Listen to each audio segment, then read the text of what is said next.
of the same of 1.5-inch diameter hail that's going to be pushing through. So I want to remind folks today it's 3 waves of storms. It is this first wave. This is number 1. This is a hail threat. Number 2 comes in later this afternoon into the early evening. That's the big one. That's the one that has us most concerned for tornadoes and even larger hail, perhaps greater than 2 inches in diameter. And then the third round comes in very late tonight. That's the one that has some isolated tornadoes and the threat for some damaging winds. So it is expected to be a very busy day. And of course, we're going to be here throughout tracking these storms for you. So let's go right back to Doppler radar again. We'll put a track on this where the heaviest portion of the storm is expected to go. And as we do that for you here, we'll draw it on. And then I'm going to take a look at some of the traffic camera networks to see where that hail core is going through, see if we can see some of that perhaps sitting on the ground. So there's your arrival. 4 minutes until we get it to here in the Quad Cities. It's just moments away, especially Iowa side of the Quad Cities. And also 9 minutes into Bettendorf, 20 to DeWitt, 32 minutes until we get this to Comanche, and then it will hop over to the other side of the river and start heading for Whiteside County. I don't see any reason why this would not maintain itself in terms of intensity. It's likely going to recycle again as it crosses the river. That is certainly a very distinct possibility as this storm continues to remain very, very potent. Just kind of looking at some of the cameras right now, I don't see anything too exciting, but I do want to see, bear with me for a moment, if I can pull up Northwest Boulevard, because that's where I'm starting to notice you are getting some of that heavier rain to start to fall in, but hail again is going to be our main concern as we go through this storm here. Again, that severe thunderstorm warning going until 10:15. So we've got more than half an hour to go on this particular storm, and it does mean business, especially with the hail. So let's see if the Northwest Boulevard camera is going to work. Apologies, it may take a moment. Oh, we're going to dump that for a second. Looks like it's not going to function for me there. But yeah, that can tell you the rain is coming down extremely hard right there along Interstate 80 as you head just into town there near Durant, Walcott. Very heavy rain. Right where 80 meets 6 is where you're also seeing some extremely heavy rain at this time too. Let me see if I can pull up, let me grab one more source here. Our entire grouping of the 80 traffic camera network, that might be able to give me a better picture in terms of what's going on with that threat here. There we go, Interstate 80. Let's see what that looks like really quick here. And all is quiet on most part. A little bit of wet pavement there near Brady Street, 280. Of course, it hasn't reached those areas yet, but it won't be much longer before all that's going to be changing, and we're going to start to see some of that stronger activity get ready to move in there. But the hail threat, ooh, yeah, it is very, very high with this particular storm. So need to make sure, again, we're taking shelter, staying away from windows. If you've got that car, truck outside, and you're in the path of this storm and you can get it inside, that's best. This is hail large enough to crack windshields, windows as well. Put some good-sized dents in your vehicles. Definitely not the kind of stuff you want to see. Let's go back to the hail probability. We're now seeing that hail core just south of Maysville. Right along and north of Interstate 80 is where that large hail is tracking. And if you notice as we zoom this in a little bit further here, we're just about to get this to come up on the 80 and 74 interchange. It won't be much longer, probably about 5 minutes or so, until that storm is going to start hitting the interchange itself. And that's exactly where the hail core here is going to be heading as well. So here's 80. There's the 74 interchange as you head up towards Eldridge and Parkview there, and that's likely where it's going to continue to hit, or that's where 74 is going to be ending anyway, I should say a little bit further east of there. And then of course we get that new interchange that's going to take it up towards Eldridge and Parkview. Let's go back to the hail size. Thankfully the greens have gone away, so the hail size is decreasing ever so slightly, but we're still looking at quarter size hail at least as this storm continues to move through. And again, we're moving this at about 40 miles an hour. So let's put the track on this here and send it off to the east-northeast. This is where the bulk of the hail is right now, to show you when this is going to arrive. Mount Joy is about 12 minutes away. Getting into near Bettendorf there, the TBK Sports Complex, in less than 20 minutes now. Pleasant Valley, you're getting there in 20 minutes, LeClaire 26 minutes, and then getting closer to Byron Hills Golf Course there in Complex, that's going to be about 30 minutes away. If you do happen to get pictures of the hail, you can send those to us via the News 8 app. You can also, I believe, submit those via the Storm Track 8 app as well. Just make sure you can do that safely. We don't want you going outside unprotected. We definitely don't want to see that. That is for sure. Sure, let's go ahead and take that if we can. We got PC1, so this is I-74 and Interstate 80. Again, this is going to be coming in awfully close to that. It is just moments away from reaching that junction. And watching the hail probability, it looks like the worst of the hail is going to be just to the north of that region. Still going to be worth keeping an eye on this camera shot, though, because we might start to see some of that hail fall just moments away. It's about 5 minutes away from the junction itself as it's heading to the east-northeast. And if we're not going to see that, for sure we're going to see some heavy rain, and that's going to slow down the flow of traffic there for sure as well. There's your hail core. There you see the I-74 junction and the I-80 junction. It is, again, just a couple of miles, just say several miles away, but of course this is moving at 40 miles an hour, so it's not going to take that long to get there, but that is going to cause some issues, especially for folks that are right in there, right at the junction. We could possibly see that hail core come very close to that area, and that's not good for folks that are traveling. There's what we were just showing on the camera. There's 80 and 74, the junction. Your hail core is essentially sitting right in here, and that's moving due east, so it's going to hit them very close, if not a head-on direct hit, as this continues to move off to the east here. Let's put the loop on this, see if we still have a little bit of a right-hand turn. We noticed that earlier when this storm was just getting going west of the Quad Cities. It was latching onto a boundary, not the warm front, that's still well south of here, but another boundary that was causing this to essentially make that right-hand turn. Initially, it was tracking more northeast, but now this thing is moving more due east, and that's why we're starting to see this impact more of the Quad Cities. So there's your severe thunderstorm warning till 10:15. We're going to stay with this as long as that hail threat remains 2 inches in diameter. That is a very significant threat, and it is also a life-threatening threat as well when you're talking about hail that large. A couple of other updates. Another report from Walcott of 1.5 inch size diameter hail. That is large. That's ping pong ball size hail that is falling with that storm. We can continue to watch the hail tracker too. Remember, this was in the green earlier. We're still seeing this cycle through a little bit. It's dissipating a little bit, but as of right now, still at least severe size hail that's going to be coming through. Let's go back to the hail size chart because I want to remind folks of what's going to be coming in potentially later on as we get into this afternoon and into this evening.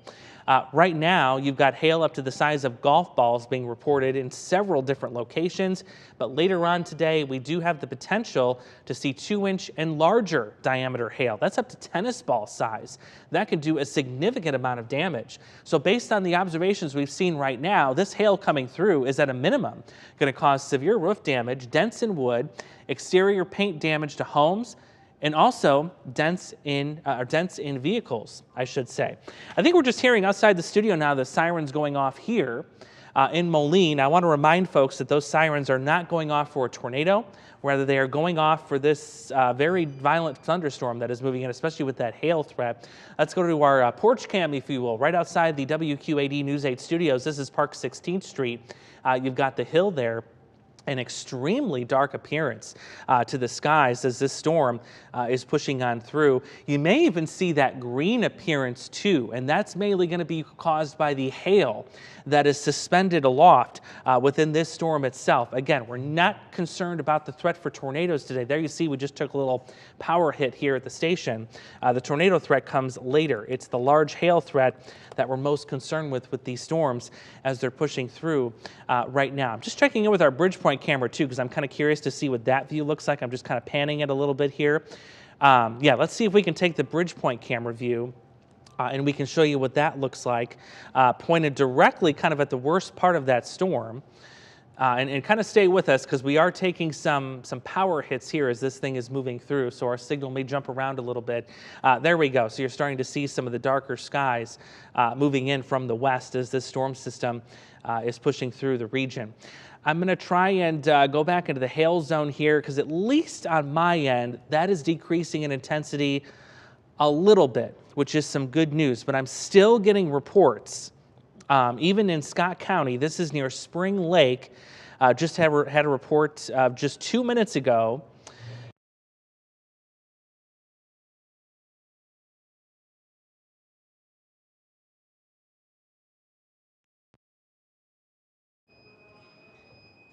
All right, if you're still with us here, we're still covering this severe thunderstorm that's moving through the Quad Cities right now.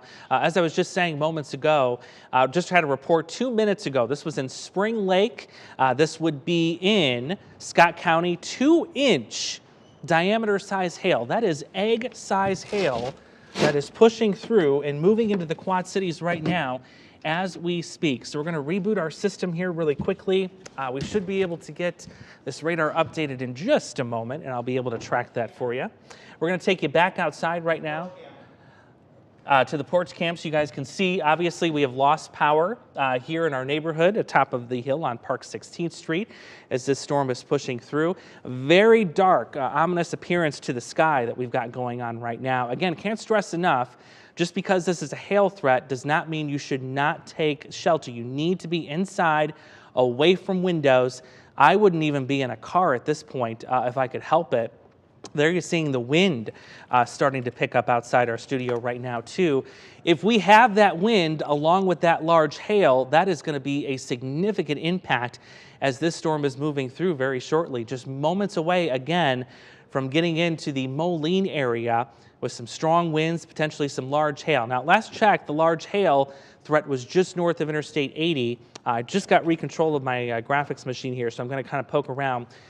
Meteorologist Efridge Davis is here with me. I'm trying to hear what's going on outside. I don't want you to be in danger in opening the door, but if you notice hail, can you let me know and what size you're seeing? Again, I want folks to stay away from windows as this storm comes through. If you happen to be in a vehicle, if you can seek shelter somewhere, do not seek shelter under an overpass. That is extremely dangerous, but if you can get maybe to a gas station or a car wash, that would be the safe thing to do if you're listening to us, if we happen to be broadcasting live on the radio at the moment. Again, very, very dangerous storm moving through the Quad Cities right now. Significant threat, in fact, a considerable threat of seeing some very large hail along with some strong wind gusts. There you see some of the damage that we've had, a little bit of tree damage there coming off of those strong gusty winds. A live look there at our Bridgepoint camera. There's another look at the Park 16th Street, just top of the hill there up from South Park Mall, where you're seeing, again, very heavy rain starting to move in. Very dark skies on our Bridgepoint camera too right now, as some of the heavier rain is just now starting to take over. We have another update from the National Weather Service. This is coming in from Eldridge, quarter-size hail being reported there. That's 1 inch in diameter. It was mostly pea to dime size with a few quarters mixed in. How are we doing here? We have any hail here yet or just rain? Just heavy downpours? Okay, that's good. So the hail threat, again, is continuing to track mainly north of Interstate 80. It's hugging the interstate right now, just south of Eldridge. And there you see where the hail core is, that darker blue. Hail size, it's ramped up again right here as you go just north of the Quad Cities. That's where we're seeing these greens at, and that's concerning. That's getting close to 2 inches in diameter. That's just 1.5 inches right there, and anything higher than that will be a lime green, a much lighter green color. So very large hail still possible, especially in and around the Interstate 80 corridor, just north of Davenport. That's where we're seeing the threat for the largest hail, at least right now. So that's the hail size tracker, hail probability tracker. Now the thing that's happening is we're getting this storm literally right on top of the Doppler radar. So that's why we're not showing these brighter colors with the hail probability. That's kind of being impacted by that. But we are seeing, again, that threat for some extremely large hail as you go just north and west of Davenport there. Would not be surprised whatsoever if there are 2-inch hailstones falling out of that particular area. Now, here's another new update. This is in Davenport just a moment ago.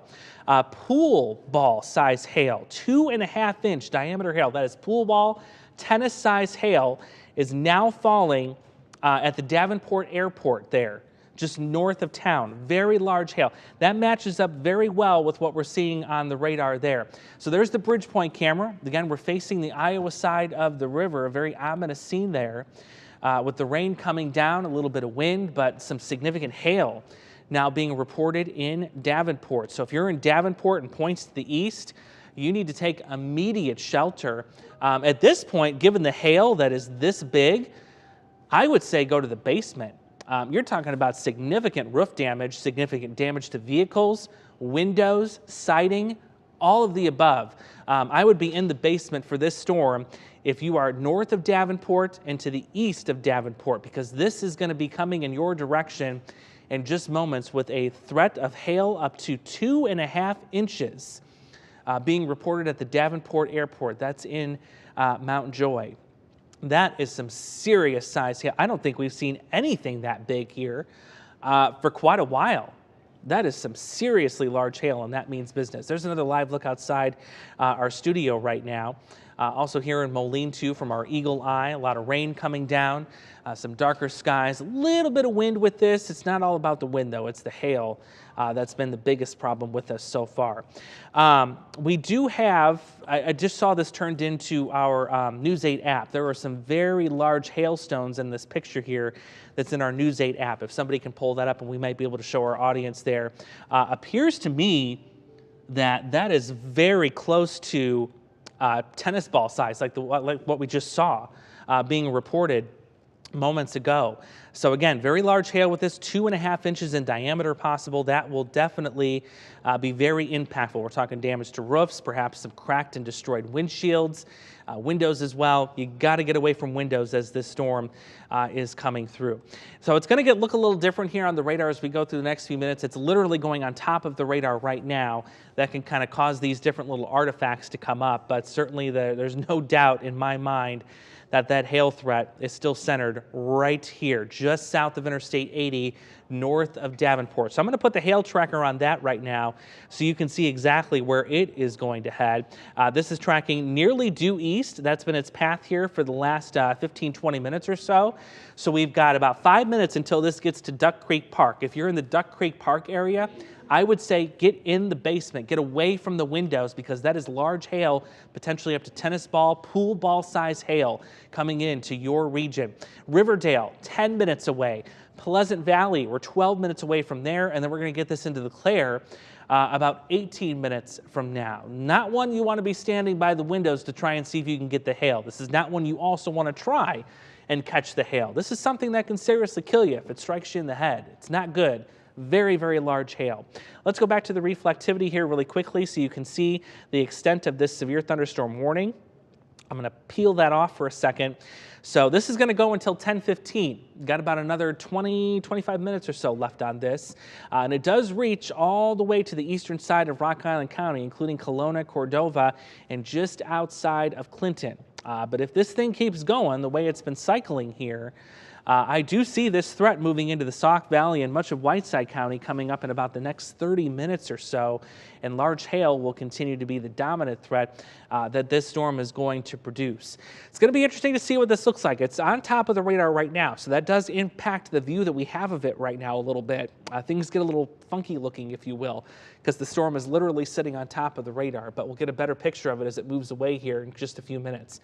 Really impressive scene on the Bridgepoint camera. Looks like traffic is slowing down a little bit on the I-74 bridge. You got some very heavy rain falling, very dark view off to the northeast, and that's where the hail core is at present time as this thing continues to move off to the north and to the east. Want to pop on the velocity just to get some of the readings of the wind that we've got going on in this storm right now. I think the strongest winds we saw, generally speaking, were just ahead of us. You got some gusts up to 40 miles an hour, not too strong. That's again why this isn't warned for wind, it's warned for hail more than anything else. Again, if you have photos, you can send those in via the News 8 app. We've already got a couple of them. I see one sitting in there right now. Looks like tennis ball sized hail. That's if you can do it safely. We don't want you going outside running into the hail itself, but we would sure appreciate your reports that we can pass those along to the National Weather Service. Now, this storm is separate from what we're talking about for this afternoon. What we need for this afternoon is we need a lot of storm energy, and you're noticing we don't have that here right now.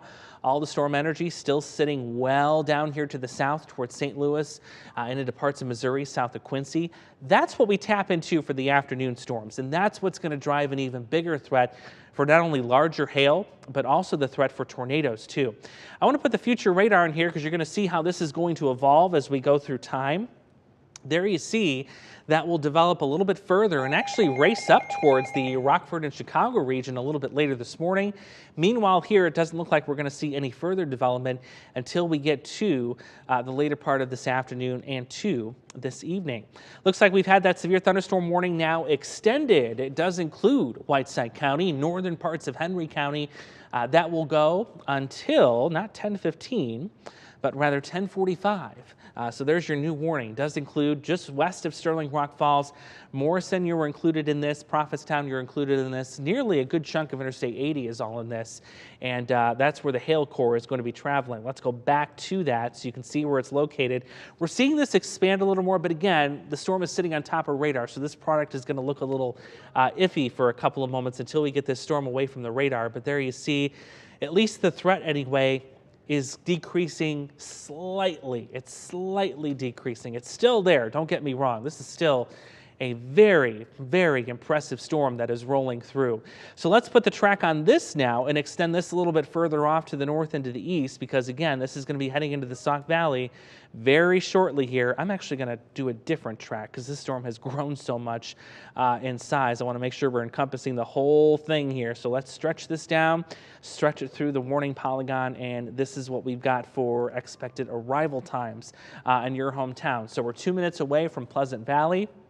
We've got 16 minutes until this gets to Geneseo. That I want to say, though, for the Geneseo folks, I think the worst of the hail is going to be north of you. This is going to travel more into Whiteside County as opposed to Henry County in terms of the hail threat. There you see 28 minutes to Erie, Prophetstown about the same, plus or minus 10 minutes. And then Tampico, this is eventually going to be heading for you as well. Just got, oh my goodness, if you didn't think it could get any larger, just got another report, this one coming in from North Park Mall. Teacup size hail at North Park Mall. That is 3-inch diameter hail that is being reported at the mall itself. Would not be surprised if we start hearing reports of damage in and around the mall. That is extremely large hail. That will absolutely cause a lot of destruction. Again, if you are near this storm, you need to be away from windows. If any wind catches hold of that hail, it is going to slam it right through the windows. That's the last place you want to be. I think even better if you can get to the basement, because those of you that have had, kind of those areas of roof damage already from previous storms, say recently, this could go right through that. So best to be in the basement, I think, for this storm, especially given the size of the hail. That's my best piece of advice for you so far this morning. We're going to continue to watch this too. Again, we're on top of the radar, so it's a little icky looking, but we're going to see this get a little bit better in terms of its resolution once we get this storm a little further away from the radar. But right now, your hail core looks like it's sitting just north of the Mississippi River here, north of Riverdale, to the northwest of Pleasant Valley. So this would be heading for LeClaire and Cordova here shortly. And a lot of lightning with this too. Again, the amount of lightning tells us how efficient this thing is producing hail. The more hail it's got, the more lightning it's going to have. And there is a lot of that lightning yet to go through with this particular storm. But goodness, what an incredible storm this has been, especially to see teacup size hail. That is just incredible. Also getting another report too, it looks like we do have some storm damage now. Power poles are down and sign damage at the Applebee's in Moline. Winds there were estimated at more than 80 miles per hour. So that would be along John Deere Road. We're now factoring in the wind into this, 80-mile-per-hour winds. In fact, you're seeing that on the warning text up at the top of your screen. 2-inch diameter hail and 70-mile-per-hour winds now being warned with this particular storm. So now we've got the storm becoming even more dangerous because we've got the wind factor and we've also got the large hail factor. So that wind is lofting this hail through the air. Not a good situation whatsoever. Again, away from windows, in the basement if you can, now that we're especially talking about this wind that is coming through. There's another live look outside of our Eagle Eye that's just outside the station here, where we have had some of those strong winds. In fact, our neighborhood is without power right now. We'll see if we can get a check on how many folks are without power coming up in just a moment here. I'm sure there's a number of those, and I'm sure those numbers are climbing in terms of people that do not have power, just because of those really strong winds that are starting to come in. So just looking at their outage map right now, here in the Quad Cities, there's now 13,000 customers for Mid-American Energy that do not have power. Very much so, mainly on the Illinois side in Moline. That's where the bulk of these are at right now. Not seeing too many on the Iowa side, but there you see on the Illinois side. I can't show you the map, but I can tell you, yeah, there are now 13,000 plus customers on the Illinois side of the Quad Cities that do not have power right now. I'm also getting more pictures in from my email. I want to thank folks that are sending those in. Easily 2, maybe even 2.5 inch size hail. This was on Hickory Grove Road in Davenport. That is impressive. That is very impressive. Again, I want to thank everyone that is sending in their hail pictures with this stuff that it's coming through. This is just remarkable, the size of the hail that these storms are putting down. Let's go back to our hail probability, see if we've got anything that's changed here. It does appear we're starting to ramp up a little bit more. And now this is on the Illinois side. So just south of Pleasant Valley there, south of LeClaire, that's concerning. We're starting to get that green tint back into the hail tracker, which means the size is once again increasing. Now, right now, it's estimated to be quarter size, but as we've seen with some of these reports, the radar may be underestimating the hail size in that particular location. So given that information, let's put a new track on this, because we now know kind of where that new hail spot or that new hail shaft is going to be forming. It's going to be right here south of Pleasant Valley, working its way to the east-northeast, right along Interstate 88, and eventually heading into Erie and Prophetstown. So here is the timing of that. 4 minutes away from Rapid City. We're 17 minutes until this hail threat gets into Hillsdale, 25 to Erie, and 35 to Prophetstown, 45 eventually getting this into the south half of Whiteside County near the Prophetstown area. I want to go back to the velocity too, because what we're noticing is you see this very, very bright yellow band stretching from Port Byron down through Cleveland. That's exactly what moved through here in Moline that caused those 80-mile-per-hour wind gusts, and that line is also advancing to the east. So even though Geneseo isn't in the large hail threat, you are going to be in the threat for 70-plus mile-per-hour winds. There's no doubt about that. This is also riding between Interstate 88 and Interstate 80, moving due east, where you're seeing that really bright band of color here on our velocity. This is indicating wind speed. So I'm going to stop that for a second, kind of poke around and see what radar is estimating for the wind speeds coming in behind this line, mostly in the 35 to 45 mile per hour range. But again, within that bright band, that's where we could see those higher wind gusts. And I want to point those out on the radar here for you so you can get some perspective as to what I'm talking about. Right in here, you're seeing this arcing bow. That is where our strongest wind gusts are, including the potential to see those reach 80 miles per hour, like we saw here in Moline. That was an estimate, and it sounds like we've got some damage ongoing right now along John Deere Road as those were coming through. Very good. All right, we're going to take a look at some of those photos that you have sent in via the News 8 app. Yeah, that's the one I was talking about. That's impressive. That is easily tennis ball size hail. So we're talking 2 inches in diameter at least for that photo there that came in just moments ago. Very impressive. That will certainly do a lot of damage as it's moving through, but that's just one of many examples of some of this hail that's moving through there. It looks like that was near Walcott.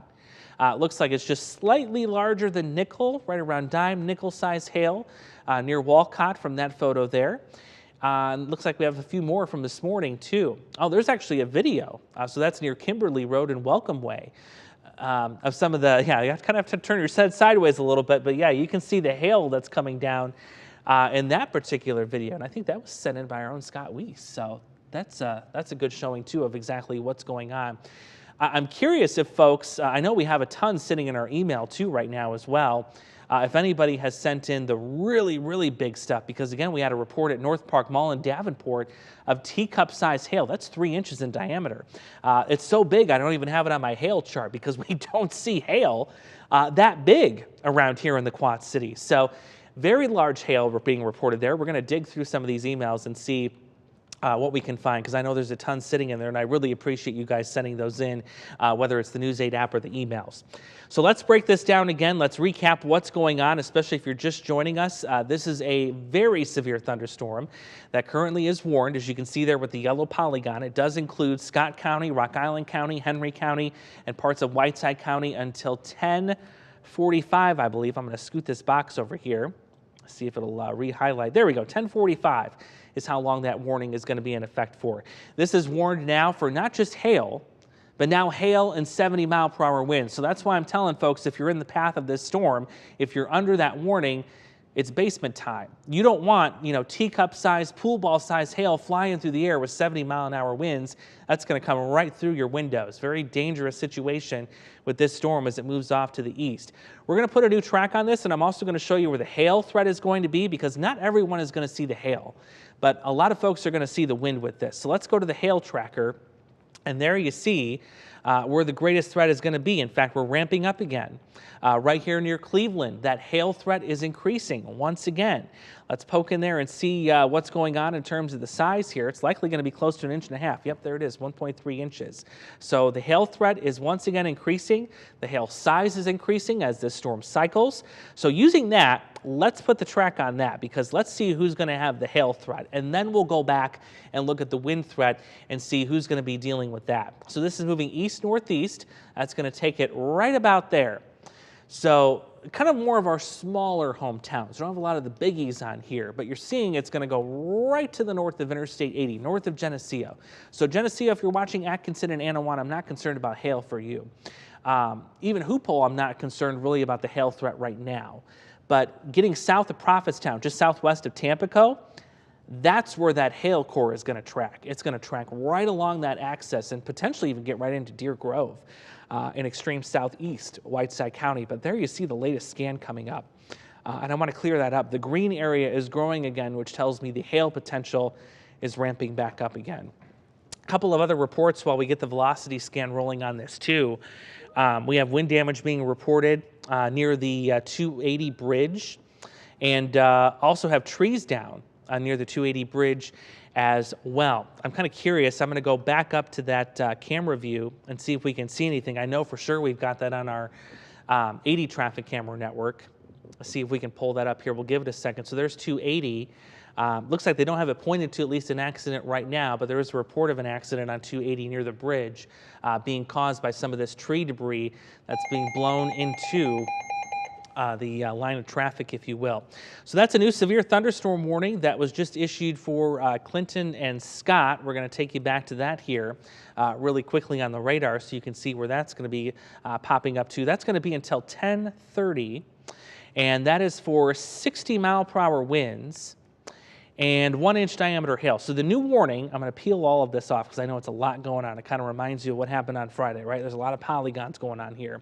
But here's the new warning. It's right here, and that's for Clinton County and northern Scott County. That's going to go until 10:30 for the threat of hail now that is starting to extend a little bit further to the north, and also some strong gusty winds. So let's go back to the hail tracker now that we've got this new development, and there you see it. Some hail starting to develop here in extreme southwest Scott County, or excuse me, Clinton County, right here, just northeast of Dixon. This would be west of DeWitt and southeast of Wheatland. There's a little bit of hail that's starting to form with this particular storm, and the National Weather Service is noticing that's starting to ramp up a little bit, so we could be talking about a new hail threat here for areas northeast of that. So let's start with a new track on that. This, again, is our latest warning that's going to go until 10:30 right here, and we're going to take that to the north and to the east. So Grand Mound, that's not the town name we want to see pop up on this map. We remember what happened there last Friday, but now you're under the risk for some hail and strong winds. Charlotte, too, we don't want to see that name pop up on here, but here we are again, the threat for some strong winds and hail. Goose Lake at about 27 minutes, and then Fulton eventually, if this holds together, coming up in 39 minutes. All right, let's go back to the velocity. That's kind of where we left off before this new warning came in. And still, there you can see that very, very bright band of wind that stretches from just southeast of Cordova, crosses Interstate 88 down towards Geneseo, and eventually Interstate 80. That's where we have that really strong, what we call a gust front that's moving through. Very strong winds contained within that. So if you don't get the hail, you're going to get the strong wind gusts that are going to be coming through that momentarily, especially in Geneseo. It's just moments away from entering town there. Wind gusts up to 70 miles per hour are possible with that. And the way you can tell where the strongest winds are is look at where this bows out the most. Right between Interstate 80 and Interstate 88, those two interstates, that's where the strongest winds are likely going to be. That's where you've got that bowing signature. As these winds from the top of this storm rush down to the ground, you're going to get your strongest winds right in here. So you're not going to get the hail here. You're going to get the wind here up to 70 miles an hour. Be ready for that. And probably some very dark, ominous skies coming through there as well. There will still be some wind too in southwest Whiteside County, right along Interstate 88. There you see some of the brighter colors. That's indicating the stronger wind speed coming through. Wind gusts up to 70 miles per hour along the interstate, including Hillsdale. That's going to be coming for you very soon. Illinois 92 is also in the path of these very strong winds. So now that we're back in the velocity, let's do a little tracking of the winds here really quick, and then we're going to check back in with the National Weather Service in the Quad Cities and see what we've got in terms of potentially new damage reports, maybe some new hail reports here too. So there's your axis of strongest winds right in here. That is going to be heading due east. So we're 4 minutes away from this getting into Geneseo, just a few moments from Erie. And there you see it getting into Prophetstown about 20 minutes away. That's what the concern is. Strong winds for these areas right here. Not so much hail, but it's the strong damaging wind threat is what we're looking at with the velocity data right here. Let's go back to regular reflectivity, the regular radar. There you see a couple areas of warnings. We've got one there in Clinton County, northern Scott County, but the meaty one, the strongest one we've got going on right now storm-wise, that is in extreme northeast Rock Island County, extreme east Scott County, getting ready to head right for Whiteside County. We are seeing at least a couple more reports of some strong wind reports coming into the region as well. Wind damage on 15th Avenue. This would be in Moline, 15th Avenue. Steve's Belgrade bar roof apparently was also taken off near 16th Street, which would not be far from here at the station at all. We're also on 16th Street. So we have damage now being reported in Moline. That's the second damage report coming in from Moline that we've seen since we started our severe weather coverage here on the air with you. So it looks like our area particularly got hit hard. No surprise, our entire neighborhood is without power right now. We're running on backup generator to continue your storm coverage. But those mean business. If we just tracked winds for you moments ago, that's the kind of damage you can expect as this storm races off to the east. 70, 80 mile per hour winds will be possible with that stuff as it gets in your hometown, especially if you're under the warning. So away from windows, especially this area right here. Look at the hail potential ramping up again for Hillsdale.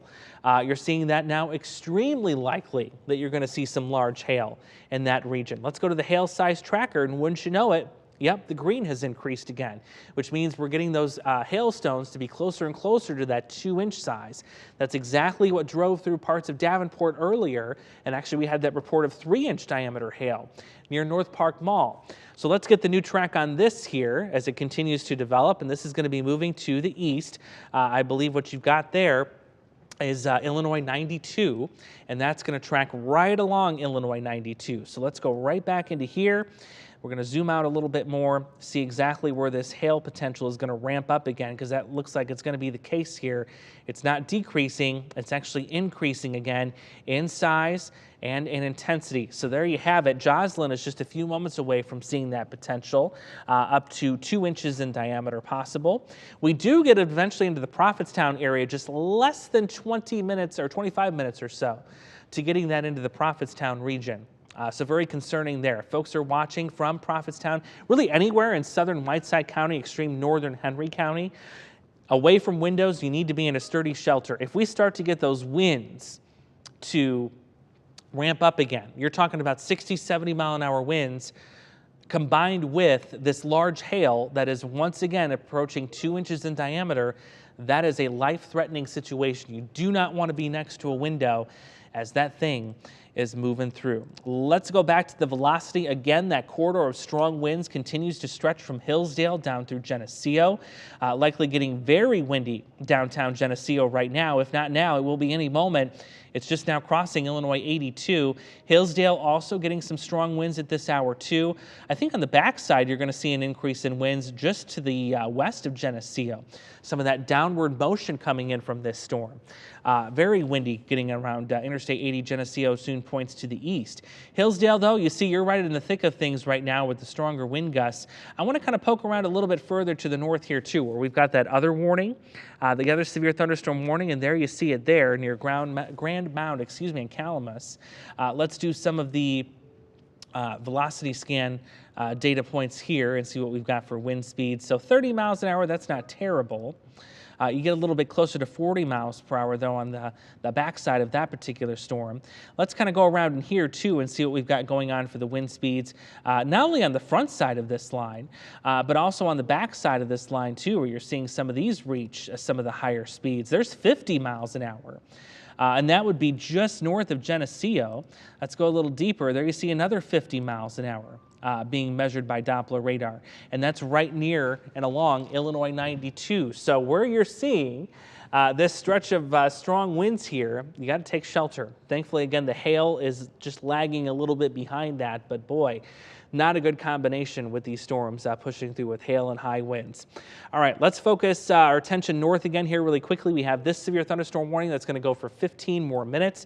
That does include Grand Mound and DeWitt. That's for 60-mile-per-hour winds, 1-inch diameter hail. And, oh goodness, I'm sorry, I was just getting distracted here. So the official weather station for us here in the Quad Cities at the Moline Quad Cities International Airport, 90-mile-per-hour wind gusts officially measured. That's not an estimate. That is a measurement. 90-mile-per-hour wind gusts measured here at the Quad Cities International Airport. That's just south of the station, south of South Park Mall. And that was at, let's see, when was that? 9:45 this morning. So half an hour ago as that storm was moving through here. So that wind potential will continue to carry itself further to the east as these storms go in that direction. So one more time on the hail potential up here. I think we're decreasing the hail threat, thankfully, here near Grand Mound and DeWitt. Really, the storm that's stealing the show right now, if you will, continues to be this one. But nonetheless, do prepare for some hail with that warning there through parts of Clinton County into northern Scott County. That will go until 10:30. We'll see if the National Weather Service renews that. I wouldn't be surprised if they don't, just because of what we're seeing on the Doppler radar scans coming in right now. But that 90-mile-per-hour wind report, that gets pretty frightening, the fact that we could still have that same scenario repeat itself as this line continues to move off to the east here. It's kind of more of an eastward movement now directly. Where are your strongest winds going to be? Well, again, it's right there where you're seeing that really bright area, that really bright Boeing band segment.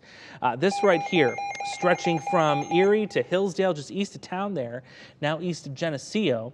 That's going to be moving off to the east. We do now have a tornado warning that has just come out, and I want to get to that really quickly here. We should see that pop up on our screen in just a moment. That is going to be for a radar indicated tornado that includes parts of Bureau County, Henry County, Whiteside County until 10:30. This is a short duration tornado warning, and there you see it. It just popped up on your screen. So let me peel away the layers so you can get a clear view of who is under this tornado warning that goes until 10:30 this morning. This is likely going to be a brief spin up along that gust front, that front of strong winds that's pushing through this region right now. So in this warning, you've got Hoople. Unfortunately, you guys just had that tornado on Friday. You're under the threat for that again.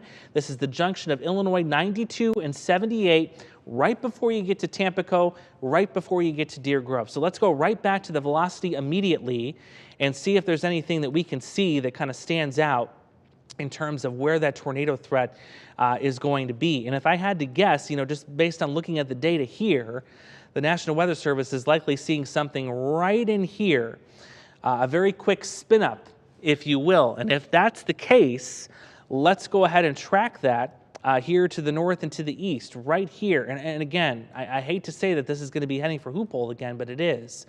And there you see getting there in about 11 minutes. So if you're in this warning, it's basement time. It's go time. Like I said this morning, today is not the day to try sheltering in a mobile home or a manufactured home, because we do have those ingredients that come together to produce, once again, strong, long-track tornadoes. Not so much this morning. This is kind of a little surprising what's happening right here. What likely is happening is a brief spin-up along this rush of wind that's developed ahead of these storms, just based on the radar signatures that I'm seeing right now. But still, if you're in the path of this, I would say even Tampico and Deer Grove, get ready to start taking your tornado warning preparedness actions now. Know where you're going to shelter, preferably a basement. That's where we want to see you go. But if that's not available, you need to be in the interior room, away from windows as this storm is approaching you. Yeah, if you look at the radar here, the regular radar, you're seeing a little bit of that, what we call that notch, that area where there could be a really quick spin up. That's right here, because this is where you have that leading edge of those really, really strong winds. So not surprising that we've got this tornado warning now that extends up into parts of Henry County and also Whiteside County. I want to go back to the hail tracker just to see what that's done. And we're watching two areas. Again, my concern continues to drop. For those of you that are in Clinton County and northern Scott County, I would not be surprised if they let that severe thunderstorm warning go. It will be going away in about 10 minutes. It's going to be expiring in 10 minutes.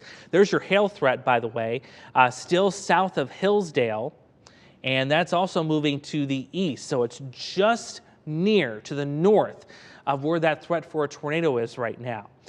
So those two combined, again, kind of a very serious situation. You need to make sure you're seeking shelter as that storm is pushing through. But putting the warning back on here again for the tornado, that is a tornado warning now for southern Whiteside County, the northern Henry County, including just outside of Tampico. This will be south of Prophetstown as you get also right along Illinois 92, right where Illinois 92 and 78 combined there, right where the junction is. That's where you're going to see that quick spin up of a tornado, it looks like, just based on the velocity data alone. I'm going to kind of switch back and forth between a couple of the products here. But again, rotation wise, I'm thinking it's right in here, just south of Illinois 92. And unfortunately, again, there you see it's heading for Hoople. There's the latest scan coming in. So we're getting the latest live data. And you're seeing that continuing to move off to the north and east. I want to put up our rotation product. And yeah, radar is picking up some weak rotation right now. This would be, there you see Illinois 92, there's 88. Some of this rotation being picked up a little earlier. This is about 1 to 2 minutes ago because the radar is analyzing. But there's Interstate 88. Here's Illinois 92. And there you see some of those light areas of rotation. So that'll be tracking to the east, right near the junction, right near 92 and 78. That's where that rotation is going to be heading here, leading to that brief, quick spin-up tornado threat, just like what we had on Friday. And honestly, if you look at this, there's a couple of places where you could potentially have this. You've got one down here. You've got another little notch right here. And then another one right up here just south of Prophetstown. So we'll see if any of those become further defined with time. But if you look at the actual radar itself, most of these tend to be right within this pocket here. I'm going to see if I can get my, my little clicker to come back on the screen. There we go. Right within this pocket here is where we typically see these quick spin-up tornadoes start to develop. Looks like the National Weather Service is gone ahead and expired the severe thunderstorm warning for Clinton and Scott County. That would be this one up here towards DeWitt. No surprise there. The hail threat has really gone down with that particular storm. So we're no longer concerned with that. Our number one concern continues to be this right here, an active tornado warning for areas south of Prophetstown. It does unfortunately include Hoople, and it also does include areas southwest of Tampico. Now, if you're not going to get the tornado with this, you are going to get the strong winds. Again, 90-mile-per-hour wind gust was measured here at the Quad Cities International Airport. That is some serious wind. That kind of wind can create tornado-like damage. So you need to be in the basement regardless, even if you're not under the tornado warning. If you're under the severe thunderstorm warning, I would still advise you go to the basement because we have 90-mile-per-hour winds possible with this specific storm as it's pushing through. Now, our radar product has winds of up to 55 miles per hour right now. Some of these, though, could be a little bit higher thanks to that extra spin that we've got in the atmosphere today as this continues to race to the east. Let's put a loop on this here, see if we still have that due eastward movement or if we started to take a little bit of a jog to the northeast. Let's see what's going on with the movement. So this is still more due east. We're getting a little bit of interference down here towards Atkinson. You got to remember there's kind of the wind farm situation there that can kind of bend the radar signals a little bit. But still, there are some potent winds coming in with that line. And then, of course, the threat of a very, very quick spin-up tornado as this line is going to be pushing through. Let's put the pause button on that. And let's put the tracker back on here to get the wind speeds, and then we'll go back to the tornado threat. So there's your strong winds, again, exceeding 60 to 70 miles an hour. It won't be long before this is going to start pushing into Bureau County. And there you see the timing on that. So Prophetstown, we're 5 minutes away from some very, very strong winds that are going to be coming through. There you see Anawan, 8 minutes away. Tampico, we are 14 minutes away from seeing very strong winds. And then getting into New Bedford, a little bit further east, we're 20 minutes away. So if you're in western Bureau County, now is the time to start preparing for these very strong winds, in addition to eventually the threat of a tornado that could be embedded within these strong winds, especially on the northern edge here, north of Interstate 80.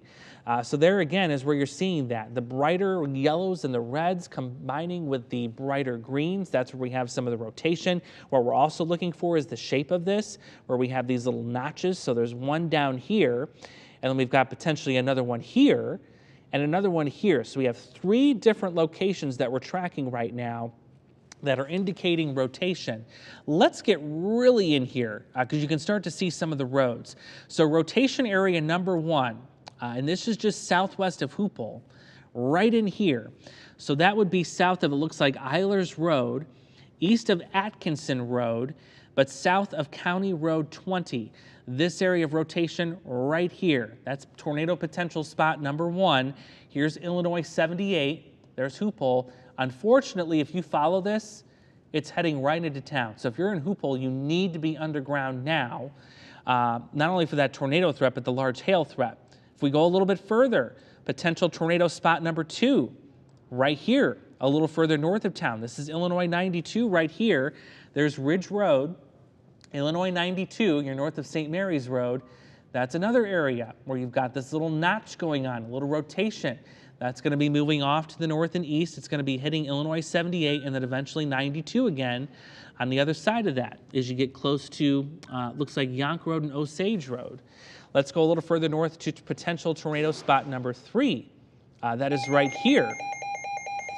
And that's going to be another severe thunderstorm warning, it looks like, which we'll catch up in a second. But one last highlight here for a third possible area of a tornado dropping at any moment because of what we're seeing on radar right here. That would be near Lomax Road, right to the west of Illinois 78, and Jersey Road, right to the west of those areas. If you're in any of those 3 areas that I just highlighted and points to the east, basement now or interior room for a tornado that is either on the ground now, this is radar indicated by the way, but I'm spotters confirming, but this could be confirmed at any moment just based on the wind trajectory that I am seeing on our radar. So it looks like what the National Weather Service has done, I'm going to peel off these layers again because there's so much going on. I want you guys to be able to see who is under what for warnings. They've made this severe thunderstorm warning one giant severe thunderstorm warning, and it now does include nearly all of Bureau County. I see Butte is in on this, Princeton's in on this, Walnut, you are also in on this, west of Mendota is included on this. All of Whiteside County is now under a severe thunderstorm warning with the exception of south central Whiteside County, just west of Tampico and south of Prophetstown. You continue to be under that tornado warning for 3 more minutes. We're going to see if they extend that. Otherwise, it expires at 10:30 for that opportunity for a very quick spin-up tornado. But this new warning, I'm going to pull this over a little bit further, that's going to go until 11:30, so an hour for Bureau County. That is for 80-mile-per-hour winds and 2-inch diameter hail. That is tennis ball size hail, potentially mixed with 80-mile-per-hour winds. That is a really bad combination. Again, it is life-threatening. I would say if you're under that severe thunderstorm warning, including Bureau County, it's basement time. You do not want to be upstairs when 80-mile-per-hour winds are pushing and pulling 2-inch diameter hail through the air. That is a possibly deadly combination. And that can lead to significant injury. That is a significant threat to life. So basement, if you're under that warning. But there's the concern again for the tornado. We'll continue to watch that. That warning is going to go in about a minute's time. We'll see if they keep it on or extend it any further, or if they're going to let it expire. We've got a minute left on that tornado warning, but do remain in shelter if you're watching from Tampico, if you're listening from Tampico, southeast of Prophetstown, right near Illinois 92, right in that region. Stay in your shelter here until we get the all clear from the National Weather Service in terms of this tornado warning. Some good news again.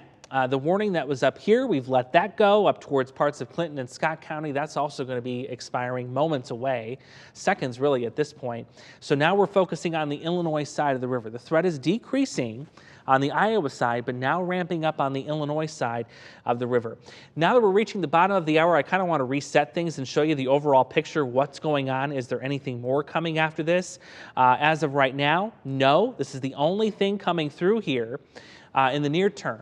So that's going to continue to push off to the east, and then we're likely going to get quiet through the late morning into the early afternoon before we get that daytime heating to drive our significant risk of severe weather for this afternoon. Let's put future track into motion. Yeah, you don't see any new storm development, and that thing's going to race for Chicago. If you got a flight for Chicago later this morning, heads up, you're probably going to have some delays. Same thing with the Rockford International Airport if you're headed there. Expect significant delays inbound and outbound, but thankfully nothing else is expected once we get past this until we get to the afternoon. Then we really start to pay attention to what's going on in terms of the cloud cover, in terms of where the warm front sets up, all that good stuff. So looks like they've gone ahead and let that tornado warning expire. So that's some good news there. I'm going to clear this off just to make sure, yes, that is the case. So right now, we're down to just one severe thunderstorm warning. The tornado warning is gone. We've gotten rid of the severe thunderstorm warnings on the Iowa side of the river. Now we're concentrating on the wind and the hail threat with perhaps a brief spin-up tornado. That potential will still exist, but no tornado warning right now. We've cleared that out. Still, though, I would remain in your shelter as this line of storm is coming through. Again, we had a 90-mile-per-hour wind gust here at the Quad Cities International Airport. Not estimated. That was measured via the weather station. That was really impressive, and that can cause tornado-like damage. So where's your access to strongest winds? And then we're going to go back to the hail threat. Right here, stretching from just north of Prophetstown, Hoopole, Anawan, now getting into Kewanee. That'll be heading your way soon. There's the track and the timing of the potential of 70 to 80 mile-per-hour wind gusts. We're 1 minute away from Anawan. You should be in the basement. Sheffield, heads up. This is coming for you. If you can get to the basement, start heading there now. Same thing with Wyandotte, and also Princeton.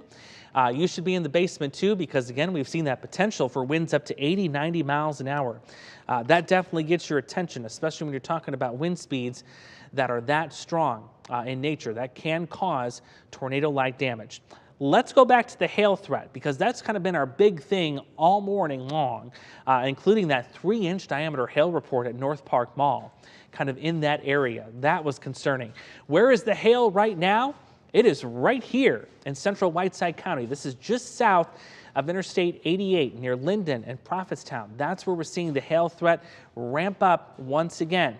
Even south of that, just north of Hoopole, you're seeing that hail threat ramp up again. So let's go back to the hail size tracker.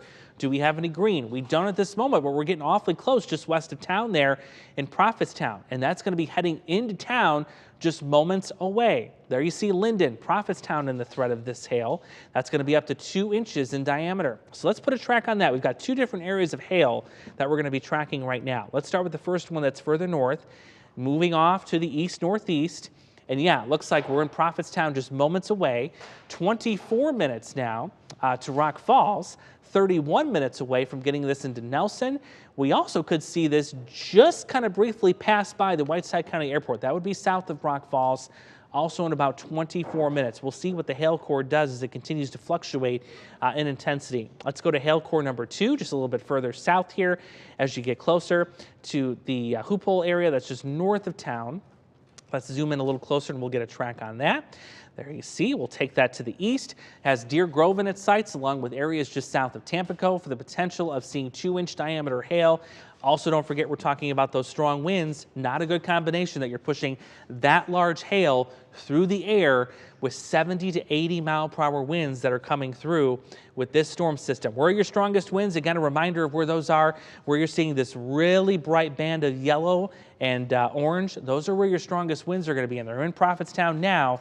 They're getting ready to head for Tampico, Deer Grove. This is just going to be south of Sterling, more of a Rock Falls area for the strongest winds, it looks like, based on what I'm seeing right now. Now, further south towards Anawan, right along Interstate 80. Don't forget, you're in the severe thunderstorm warning included in this, too. You're getting some stronger wind gusts that are pushing through. So brace yourself for that. Again, even though it's not a tornado warning, I do want folks to get in the basement because we're talking about 2-inch hail and 80 mile per hour winds. You do not want to be anywhere near windows when that is pushing through. That is a very, very dangerous combination when you get two of those together. So there's your severe thunderstorm warning. Looks like our neighboring office has extended that even further to the east. So if you're watching us maybe on antenna in Lee County on the Illinois side of the river, heads up, you've been added to that. And that will go until 11:45 this morning, and that's going to be for 70 mile per hour winds and 1-inch diameter hail. Folks, this storm means business. As I said earlier, 3-inch diameter hail near the North Park Mall in Davenport, a 90 mile per hour wind gust confirmed here in Moline at the Quad Cities International Airport. We have reports of damage along John Deere Road. I believe one of the areas was Applebee's was damaged. We also have a report of damage too, I believe, here on 16th Street. Just down the road as well at one of the local eating and drinking establishments there. So very, very serious situation enveloping right now. So if you're in the warning, again, basement, that's where we need to be because of that threat of wind and also that threat of hail that's going to be pushing through. Nothing further behind that. We did have those warnings earlier on the Iowa side. Those have since been dropped. This activity is actually dropping in intensity, thank goodness. We don't need any more damage in Charlotte and Grand Mound. That is some good news. This is all focused right now on the Illinois side of the river. And I see Chief Meteorologist James Zahara has joined us this morning. Got to give my voice a little bit of a break here. Hey, yeah. I have no idea if my mic is on. I think my mic is on, but I can hear you. It's been a really crazy morning. Oh my goodness. We started off with just a few little innocent thunderstorms just outside of Muscatine. And everything just seemed to blossom its way from west to east across the area, not only as far as the heavy rain is concerned, the wind, but also the hail that has been reported as well. And I was just making my way on 16th here and saw a lot of tree damage. The Belgrade over here, the roof is torn off. There is brick lying on the roadway itself on 16th, and we're very likely seeing that scattered about within the Quad Cities itself. So warnings continue on. And keep in mind, this is the only storm that is really going on in our viewing area, but it has certainly made some big headlines across the area, maybe a sign of what to come as we head later in the afternoon, because what we're dealing with here is not much the storm energy. That's all being saved for later on in the afternoon. But we had some steep lapse rates, of course, allowing these storms to just blossom considerably. A lot of cold air aloft, and with that cycling of the winds with the raindrop, the supercool water droplets and such, we started growing those hailstones larger and larger and larger. So that's kind of has been the scenario around here for the past hour and a half or so. So you can see these storms quickly advancing its way eastward. In fact, I believe what Andrew you mentioned on 90 mile an hour winds, actually that is official. Over at the Quad City International Airport. A lot of power is out, scattered about too. I'm not sure, David, if you can actually find out from how much, what's the power outage like right now? For 17,000 right now, and is that on both sides of the river? Last I checked, Illinois side mostly. Mostly on the Illinois side? Yep. Okay. Great, there are the power outages right there. Thank you very much, everyone in the back, for helping out. 17,000 people, most of those on the Illinois side. In fact, I didn't see any of the stoplights on. Pretty much as I made my way just across the I-74 bridge, making our way into Illinois. So that's very likely where all the power outages are taking place. Let's go back to the radar itself, we can. And once again, these are the reports that have been coming in. What we're seeing here are some of the icons around Rock Island in Moline and just north of the Quad Cities. That's actually indicating wind damage, likely a lot of trees down. But right there, 90 mile an hour wind was reported at the Quad City International Airport. And those have been really impressive winds that have made their way across the area, as well as some of the hail that has been going on. Here are some of the other reports. 9:50 out of Moline with that thunderstorm wind damage over in Rock Island, just around 9:45 And early in the morning, I think that's right. I'm not sure if that's actually right about the 5:08 one. But you can see to our north and west, a lot of hail here. I believe we had actually reports of tennis ball size hail, Andrew, right around the Mount Joy Airport. We did, yeah, 3-inch diameter. 3-inch diameter hail. That's tennis balls, I believe, or even a little larger, I believe, than that. Teacup. Teacup, yes. You don't hear that very often. That in the upper echelon Right. hail scale. So I understand we have some video now. Okay, we're going to be showing some of the hail that actually took place. And wow, oh, wow. That's some pretty good size hail that fell. And I believe, do we have a location of that? Okay, well, somewhere in Davenport, someone sent this in, and we've been getting, just give me a head shake or not, Andrew. We can be a lot of pictures, some videos from people who've been sending it into our News 8 app. We got plenty of that. There's a there. ton. You want to check it out as well. So yeah, really impressive storm that has been making its way across the area. Let's go back to the radar if we can, please, and show once again the latest warnings that continue across the area, if we can. Let's widen this out. And this is right now, correct me, we've got 2 warnings going on here.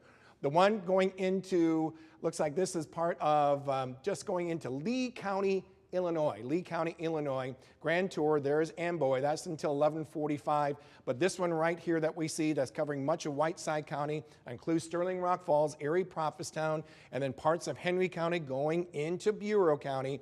That severe thunderstorm warning is until 11:30. 11:30, okay? So this has a history of producing a pretty good hail, but a good rush of wind coming down from these storms as well. So be on the lookout for that. We've had plenty of power outages around here, and we're very likely going to be seeing it as well with this line. Can we put the velocity on here, and then we can get an idea? Yeah, there is the main line right there. We just missed it at my house in Moline. You see the sheets of rain coming down just north of town. But there is the line that we're watching right here, okay? And so let's go ahead and put a tracker on this if we can. So you can see that bending motion. So the strongest of the winds are right here, folks, just passing Anawan, just west of Sheffield. Hopefully, our friends in Sheffield, you are actually in your basement right here. It's moving quickly off to the east at about, 50 miles an hour? About 50 miles an hour. Okay, moving its way eastward. So there's the times right here. Sterling Rock Falls, 10 minutes. Princeton goes over 20 minutes for you. Amboy, about half an hour from now.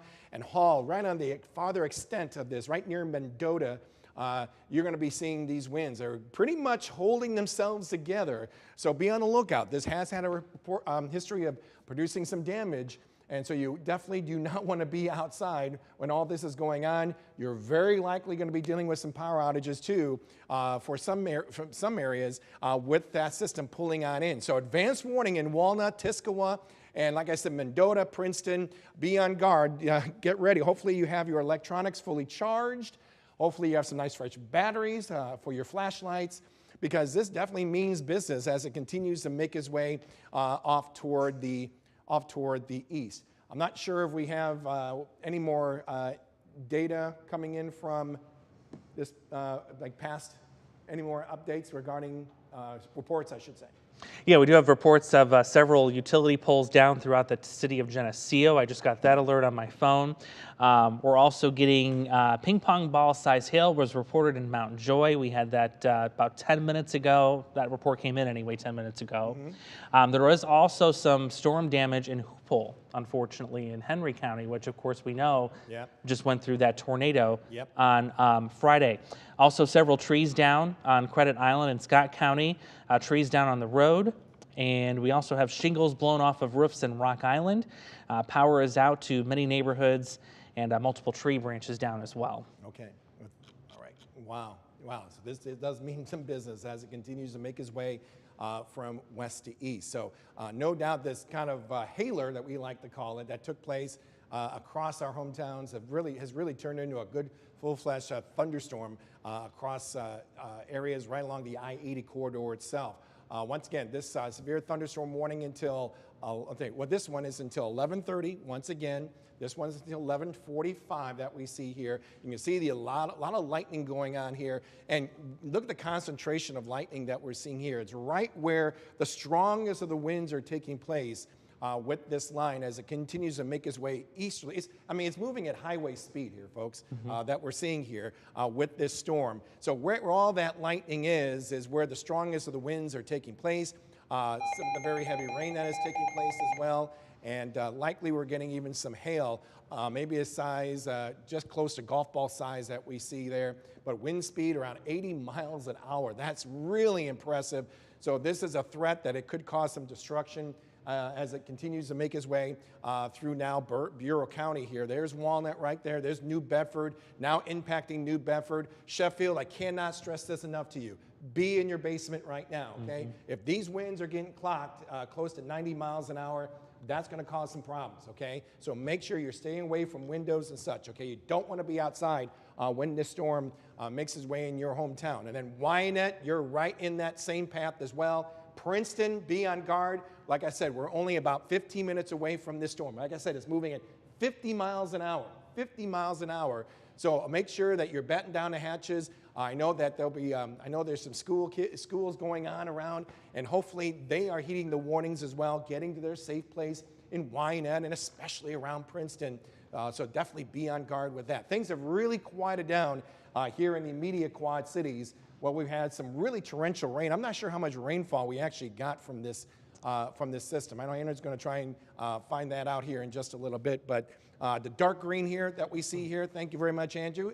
Ask and you shall receive. You can see the dark green here, easily about close to 2 inches of rain. I would say a solid inch that took place with this rain. Now, it could be mistaken too, and correct me if wrong, Andrew, because of the hail that took place. This could be miscued just a little bit, but that rain was really coming down, producing some of that blinding rain. So the core of this storm, at least when it comes to rain, took place just north of the Quad Cities from Wilton to Eldridge and points eastward just outside of Clinton as well as over in Morrison. So some pretty good rain that certainly took place out of this. Let's go ahead and kind of wind the picture out once again for anyone who's joining us. This has really been the only thunderstorm that has been taking place across our area, making its way right along the I-80 corridor, racing its way eastward. The warm front associated with our next system, I believe, is still well off to the south and is indicated by the storm energy. It's still way down here around Quincy now in Springfield, but I think it was like about a couple of hours ago when Andrew showed you this. This was actually located way down to our south. So you can see the energy next few hours slowly increasing, and we'll continue to see. It might actually even stall just a little bit right here, and then we start seeing that wave coming out of the south and west. Now, where along that warm front is the million-dollar question as far as where those storms are going to revolve later on this afternoon. Because once they do, then we know what part of our viewing area is going to be impacted by the potential of seeing some strong storms, maybe even a couple of tornadoes as well, and really strong tornadoes, okay? So that is going to be the key here. This is not going to be a widespread event like we saw on Friday. This is going to be covering maybe just a small section of our viewing area when that does take place. So that's the next wave by late afternoon, early evening. We're still estimating about, and I haven't looked at the latest models, but we're talking about 4 o'clock or 5 o'clock for that wave to be making its way across our neck of the woods. And then we have to top it off with that cold front. And that cold front associated with the system gets in here before dawn tomorrow. Doesn't look there'll be a tremendous amount of energy with it, but nonetheless, that could still produce a good rush of wind, maybe some hail as well. That's in the early morning hours. Here's our future track going into about 5 p.m. And this has been really consistent. I think, are you on the rapid refresh here? This is the in-house graph. The graph, okay. This has been really consistent. In fact, both the rapid refresh was it's a model that updates every hour. And the graph has been really consistent in bringing this storm cell right along the river itself and maybe even more east of the river, okay? And it looks like it still wants to do that as we get to about 5 p.m., okay? And keep in mind, you've got winds coming in from the south, and you're turning those winds out of the east, and that turns the whole storm itself. That's why we call it a rotating supercell thunderstorm. And these are the type of storms that can track at a good distance.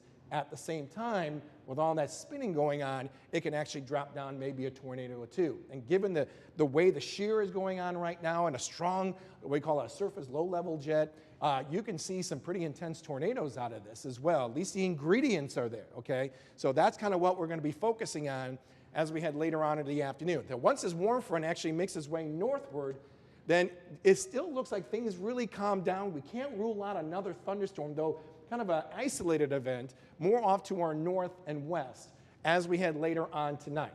The cold front comes in, you can see, in the early morning hours. This is showing 2 a.m.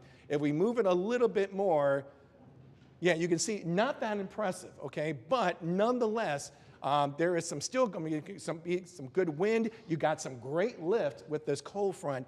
So we can see these storms also blossom and turn maybe into some severe thunderstorm warnings as well, okay? Not too excited about maybe seeing a good twist in those storms, but I think we may see that by the time we get to 4 a.m. 4 a.m. So be aware about that. So we really got 2 more waves to go before things really calm down and leave behind some pretty quiet weather for not only for the rest of the work week, but more importantly for the upcoming Easter weekend as well.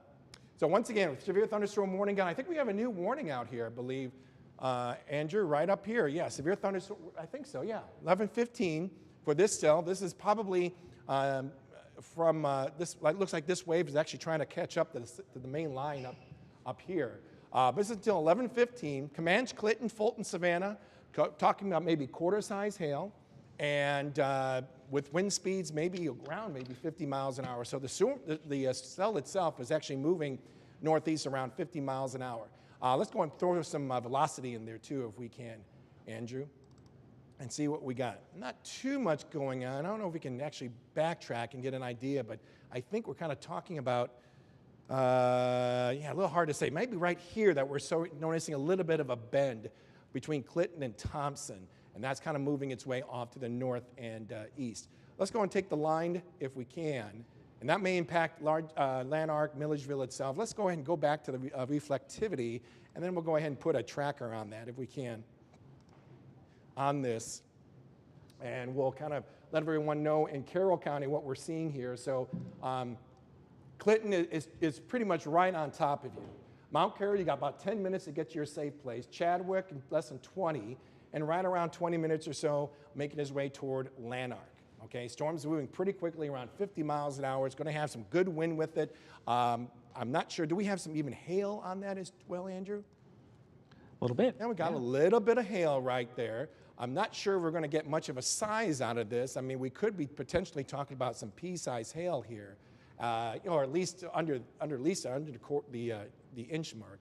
But yeah, we're talking about a little orange, some yellow coming out of that. So we could be getting to about nickel-size hail with this storm as now gets ready to impact Fulton and just north of that. Thompson, you'll very likely see a little hail out of this within a minute or so as that storm continues to make its way off to the north and east. So hail producer with this storm, a good rush of wind with this as well, and wouldn't be surprised if we could be seeing some flickers of a power in Thompson as well as that makes its way off to the north and east. So once again, Mount Carroll, Milledgeville certainly may be impacted. I think more Milledgeville, maybe just north of Milledgeville, coming in the next 20 minutes or so with these. And this is what we're seeing here. These are what we call the hail size tracker. Orange actually is good because we're not seeing anything higher than quarter size. Anything higher than quarter size, and no question that is going to be causing some damage. Okay, so that's a big worry that we see here with that particular storm. So once again, that severe thunderstorm warning until 11:15. We still got parts of Whiteside County going to Bureau County until about 11:30 or so, and then this storm goes until about going into Lee County in Illinois. That is going on until about 11:45. 11:45. I believe. Yep. Yeah. So you can see the cluster of storms. A lot of lightning coming in here. And like I said, very likely you're going to be talking about maybe some power outages with these storms as they continue to make their way off toward the east. Any more updates on storm reports or anything like that? Anyone, and as far as our anchors with Nina and David, anything that you can share, any light with us as far as any updates with some of the damage that has been going on or power outages, that would be awfully nice. Yeah, we do absolutely have some storm video that we're seeing. We have some photos that we would like to show you here. We can pop it up for you. We're seeing dozens of reports, people writing into the newsroom, sending us videos, sending us photos of all of the different things that you're seeing in your hometowns. Of course, before you send them in, make sure that you are safe. Don't put yourself in harm's way. You can see tree limbs falling on top of houses here. Just, of course, incredibly dangerous. You're seeing down trees, and of course, we've been told by Mid-American and power companies that if you see down lines, make sure you're reporting them, and of course, staying away from them, as well as for power lines, as well as the trees there. This is right in front of our station here in Moline. You can see all of the wind. Take a look at that. Recycling bins, trash flying down the street. We know that the wind was just incredible. You see, and Nina was driving in during that storm. Talk about what that experience was like. That was actually my car parked in front of the station. I had to pull straight in. There was a few people pulled over who just jumped out of the car to the nearest building. A branch completely broke off. Actually just missed my car. My car is actually the blue one right there. It was absolutely horrible. As you can see, there's no one on the road right there. The one car that is, oh gosh, help them. Yeah. For sure, this is something that you want to stay off the roads for right now. And you're seeing a lot of we've seen a lot of damage reports. I know we've had a lot of people calling the newsroom. We've seen some damage reports out in Kelowna, taking a look at the Shell gas station there. We've been talking about a business down in Moline as well, where we've seen some bricks that are off of a building and fell into the street there. But again, this is just something, if you see power lines down, make sure that you're staying away from those. At the last check that I had, there was over 18,000 people in Illinois without power. Now that's been dropped down to 17,000. This is a live look from our Bridgepoint camera right now looking over Moline. A lot of traffic going out right now, but thankfully it seems that the storm, at least for right now in this picture, is pretty calm in this area. But I know that James and Andrew, of course, have been tracking it and as it moves east. But we know we have a severe thunderstorm warning until 11:15 for Comanche, Clinton, Fulton, Savannah. So we've just been seeing a lot. And I think this is the Eagle Eye in Moline, and I do just think it's really important to add, even if you are indoors, if there's a glass window, stay away. If something is coming that hard, if you have an animal near it, move out of the way, because that window is not going to protect it. It will break through. Speaking of animals, we've been talking about it all week, and we talked about it last week as well. If you have an animal, a way that you can kind of keep them calm, and kids as well, talk, for animals, put on the TV, put on some music. You keep them away from windows so that the anxiety can kind of come down. As far as for kids, they've been talking about just, if you see lightning, talk about, ooh, that was a good one. You hear thunder, same thing, kind of like trying to keep a positive attitude while, of course, keeping safe. This is a great time while you are in the basement to maybe make a fort with your child and spend a little bit of time with them there. And if you live in an apartment complex where you don't have a basement, make sure don't stay on the top floor. Make sure to go downstairs. Every single apartment building will have a staircase. Go in the bottom. There might be a lot of people in there, but that's still going to be your safest bet. Do not stay on a top floor. Yeah. All right. We're going to take a look at some storm damage here, if we're able to pull that up. So this is what we just got into the newsroom. We're seeing this tree uprooted. Charlie, in the booth, do you know where this is at? This appears to be in Moline. So viewers, again, submitting storm damage right to the News 8 app. You can click on Near Me, and you can upload exactly what you're seeing in your neck of the woods. Again, only do it if it's safe to do so. Again, you can see this backyard has so much damage right now. And let's just say if that tree fell the wrong way, that could absolutely have taken the house. Absolutely. That's one thing that I'm actually a little bit nervous about. I have a lot of large oak trees in my yard, and I'm looking forward to being able to get home and checking to make sure that there's no damage in my yard. Take a look at this. This is also in Moline. Tree branches falling on a car, very close to that house again.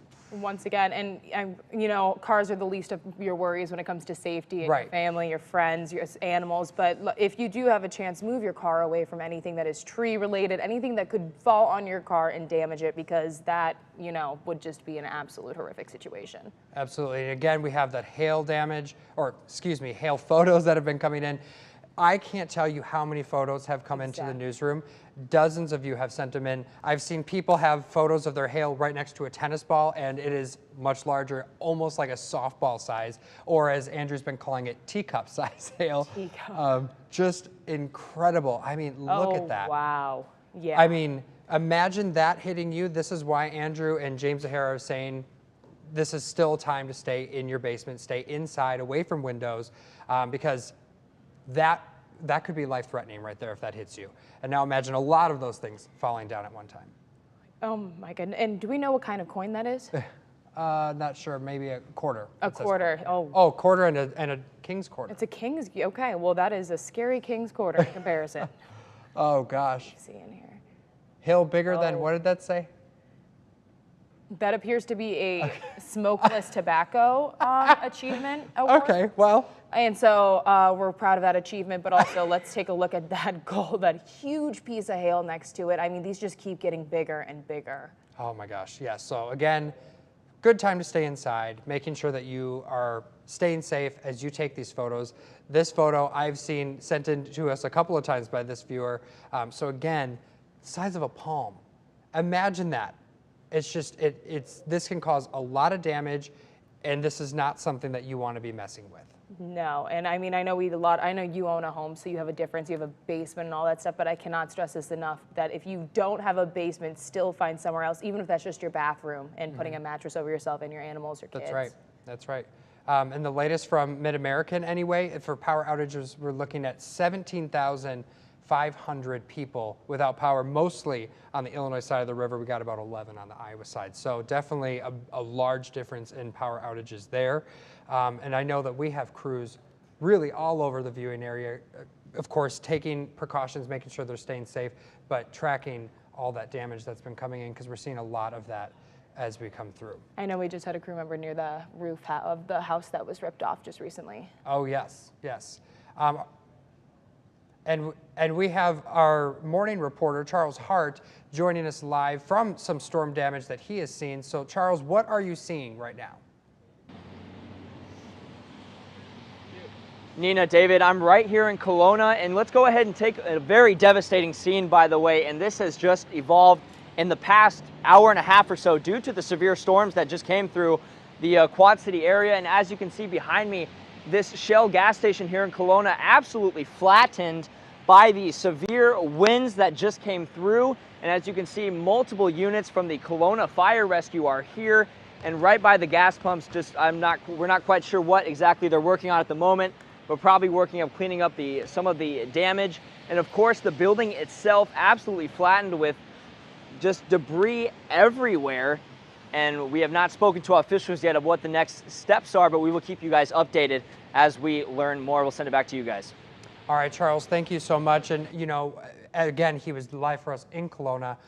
Imagine that. You're seeing a gas station completely leveled to the ground. So this is, again, showing this is something very serious. But also that can happen so quickly. Correct. I mean, you can take literally 20, 30 seconds. We were in the newsroom getting ready for the show, and we were sitting there and we were looking over scripts, and it went pretty much pitch dark outside. And during that time, I was at home taking my dog out, driving back, and it went completely dark green, and then things were just absolutely getting thrown. I also want to point out that a lot of communities are posting specifically to their Facebook pages right now, because normally on a Tuesday morning, they're testing tornado sirens, and I'm seeing all these communities posting, we're not testing these today, so if you're hearing it, it's the real deal. So make sure that you're looking at your community's Facebook page, or however they communicate out to the public, making sure that you are following that. And we do have some new photos that we would like to show you of some damage. This is the Kelowna gas station where Charles was just. This is another view of what people are seeing. This is just, I mean, it's devastating to see that. That is, and it appears, is that on top of the car? That is just, I mean, he was not kidding when he said it is absolutely flattened. It appears, our producer's telling us, it appears it's on top of like a charter bus. Charter bus or a camper, RV or some sort, but a large vehicle, so that, again, falling on top of that right there. And we see the hail. We're seeing, this is near the Walmart in Moline on John Deere Road. We're seeing some, again, you're seeing debris all over the parking lots and things like that. Very few cars there, from what I can tell, though, which is Yes. always a good, Yeah. good thing to see in these kind of situations. You can see, is that a That's light pole that power. fell over or a sign that fell over? So things are falling Utility over. pole and a sign, yeah.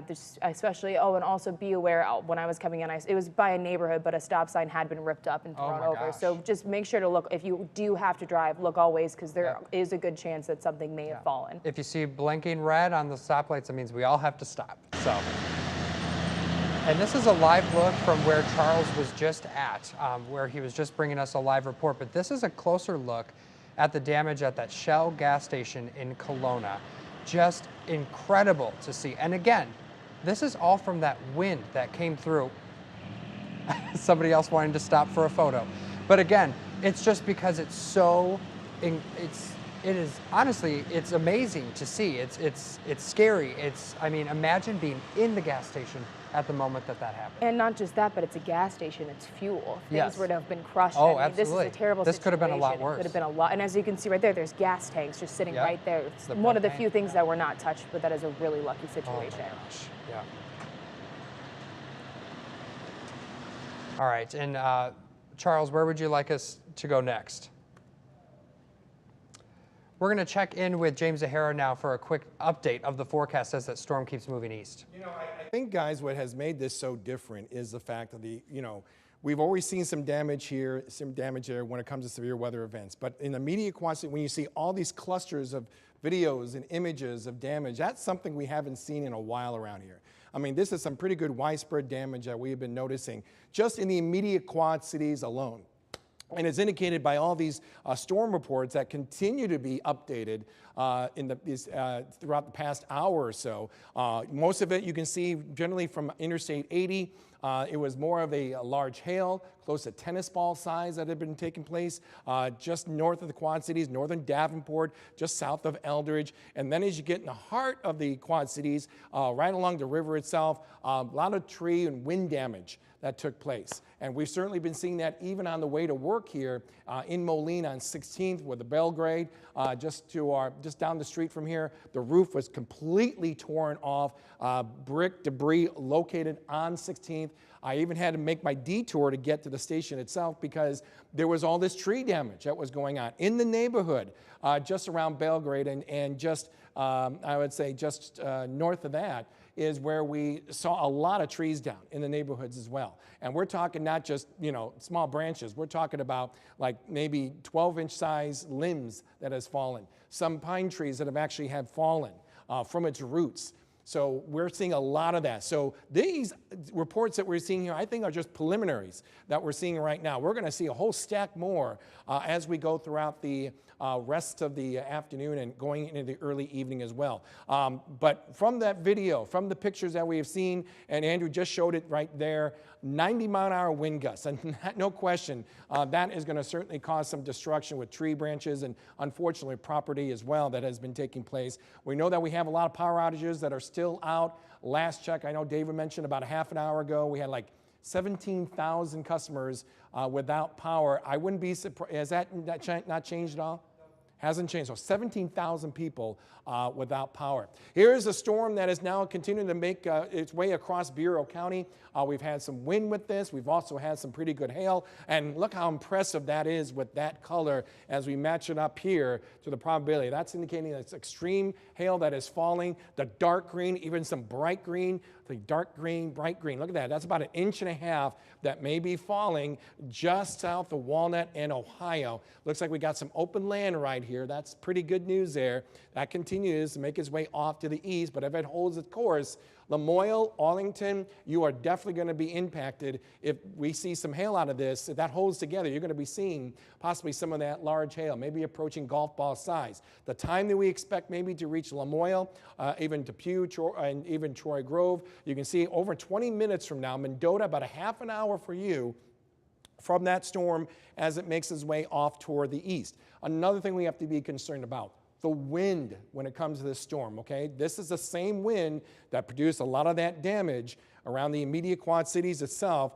And right now, the strongest of the winds that we're seeing, keep in mind, the radar beam is getting farther and farther away from reaching the Princeton area, but good indication right there. We're seeing some strong winds now impacting Princeton, now impacting Tuscaloosa, and points north, will be impacting Dover here in just maybe a minute, okay? Because this is hauling itself eastward at around 50 miles an hour or so.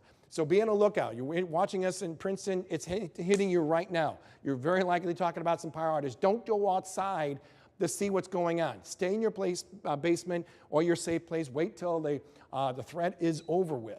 And of course, we talked about the Pew in just over 10 minutes, Bureau Junction about 10 minutes, and then LaSalle, Peru, you're right over here. You guys are right over here.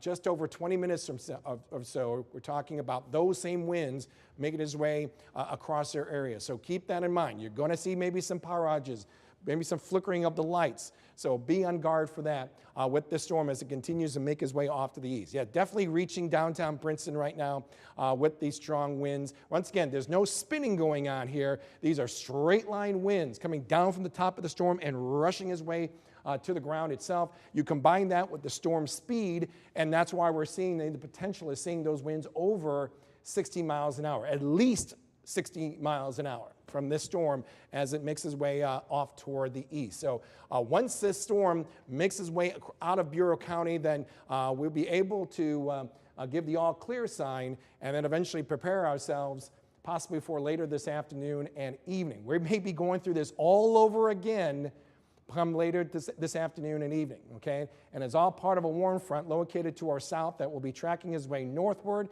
There's going to be a wave that will be developing along that warm front. The big million-dollar question is, where is that wave going to develop? It could be developing just west of the river, along the river, or just east of the river. So we're not talking about a situation where it's going to impact the entire viewing area. We may be talking about a small area that we could be seeing here. And I think what we're noticing here, Andrew, too, is that this is the latest update, right? I believe in the graph? Latest front, yeah. So let's actually backtrack a little bit here. This is around 4 o'clock or so, 4 o'clock. Everything all pretty quiet. And that's going to move it up to 5 o'clock if we can. And we're kind of focusing, looks like more west, farther west as you go. There could be a little impulse right here we'll keep an eye on. But, you know, the question is going to be, was this storm that we just experienced, has it taken a little oomph out of the atmosphere itself? That could be a possibility as well. Andrew, I'll let you take it away here. Yeah, we're definitely going to be watching the location of that warm front. That's going to be critical to where severe storms are as we go into the afternoon. Let's go ahead and send it back to David and Nina. All right, thank you so much. And we have Charles Hart again joining us live in Kelowna, where we've seen that Right gas station 7-Eleven, collapse. yes. Charles.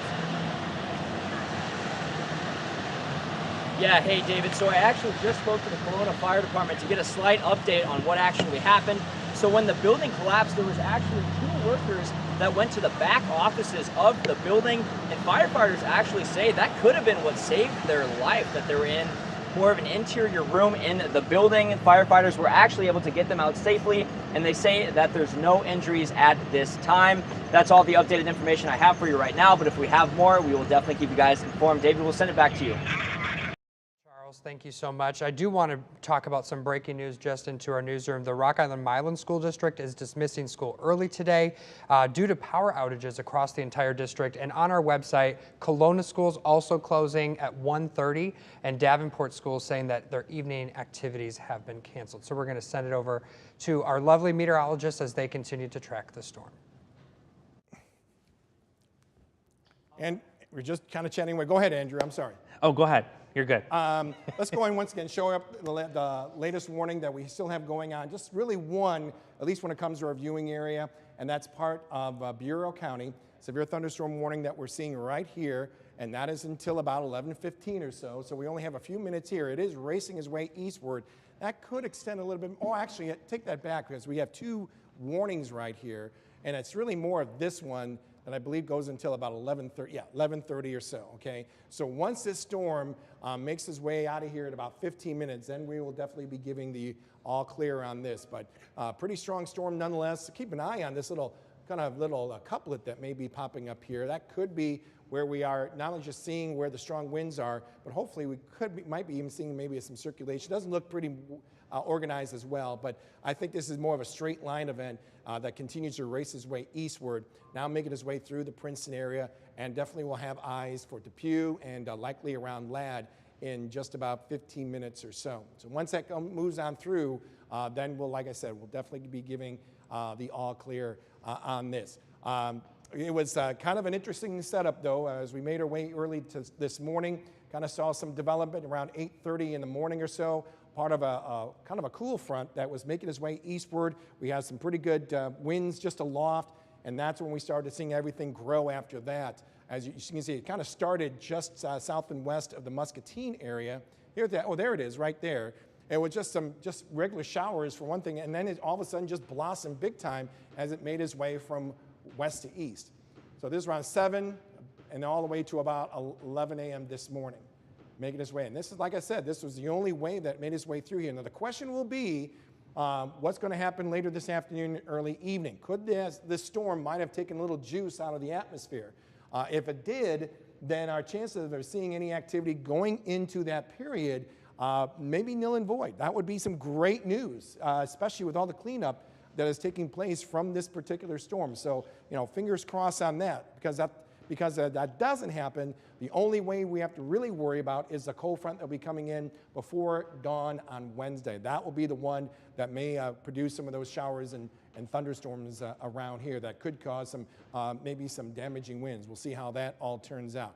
But once again, this is the only severe thunderstorm warning going on in our viewing area. Princeton just being impacted by the strong winds, now with the very heavy rain that could total up to maybe even close to an inch. Getting some nice lightning out of this as well. Could very likely be talking even some power outages taking place from this storm as well.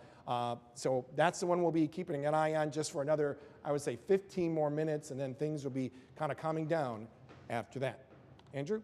Yeah, I want to notice too that the National Weather Service is up this warning now for 80-mile-per-hour winds. So the wind speed continues to increase with this storm. So like James said, if you're in Princeton, now a little bit northeast of Princeton, say Dover, getting into Cherry, south of Lamoille there, south of 34.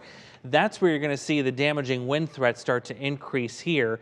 I do want to check for the hail potential too, because that's also concerning. When you're talking about 80+ mile-per-hour winds, and 2-inch diameter hail, I mean, the green has really increased here north of town, north of Interstate 80, near Princeton there. That's some large hail. And when you put that in the air, that's going through your windows. That's going to do a ton of damage to your roof, to your siding. Just kind of poking in here, almost 2-inch diameter hail now being detected by our hail tracker. And that's going to be heading off to the due east here. So north side of Princeton, just about to get hammered with this large hail, and now you're adding 80-mile-per-hour winds on top of this. So even though it's not a tornado warning, this is a basement type situation. You do not want to be anywhere near windows, any of that. As this hail is being lofted through the air, you need to be underground in this situation. Even 80-mile-per-hour winds can also cause some damage as well. So that's something we're going to be watching and tracking here as we go through there. Looks like they did just put out a new severe thunderstorm warning. We're going to get an update as to where that is and who it includes as we get the latest scan here. So it looks like they're just updating the warning now for extreme southeast Whiteside County, still for that threat for some wind, but this is still mainly focused, as we said earlier, right now on Bureau County. It's just getting out of Princeton. So Princeton, you're going to be in the all clear here in about 5 to 10 minutes from now. But if you live east of Princeton, especially right north of Interstate 80, that's where the strongest winds are going to be. And we've even seen some broad rotation at times with this storm too in that exact same area.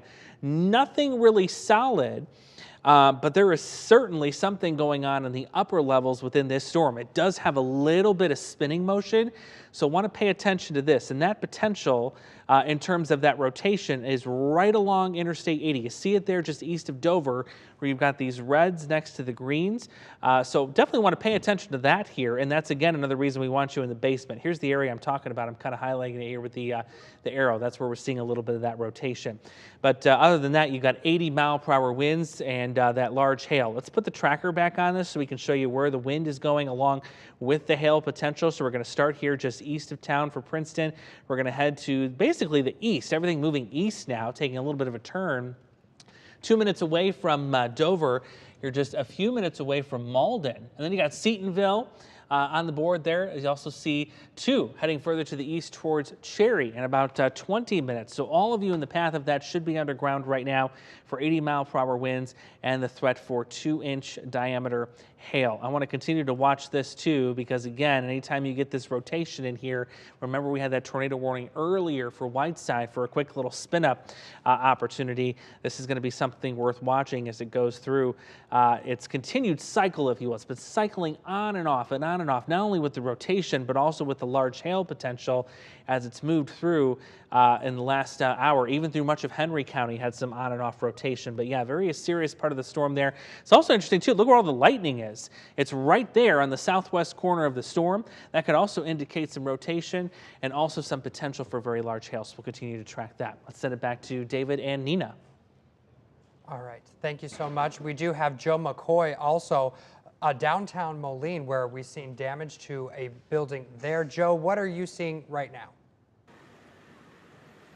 Yeah, David, Belgrade Bar and Restaurant right behind me, as you can see, has had its roof completely ripped off like a bottle of sardines. There are bricks laying all over the road, and also traffic right now going southbound on 16th Avenue has been blocked by police. Northbound traffic is still going, but it is down to 1 lane. The power is also out in this area. Mid-American is already out here trying to restore that, but Belgrade Bar and View has been hit directly extremely hard by these very strong straight winds. As you can see, their whole outdoor patio area is just completely destroyed. There are tables and chairs spewed everywhere, and the bricks have also come onto this side of the road where me and my photographer are. There are bricks that are just smashed apart, I would say about 30 yards away from the restaurant. So this bar and grill has just been hit really hard. As I said, the roof is completely torn off the top of the building, peeled back there.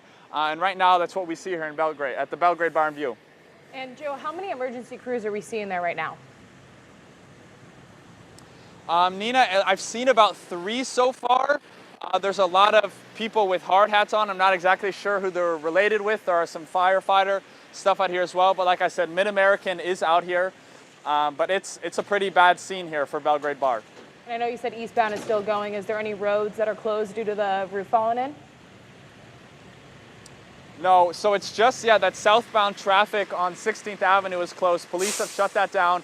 As I said, northbound traffic on 16th Avenue is still going. It looks like it's open to 2 lanes now. So that's good. Traffic is flowing in one direction, but there's no way anyone's going to be able to drive southbound because the bricks are totally littering the road.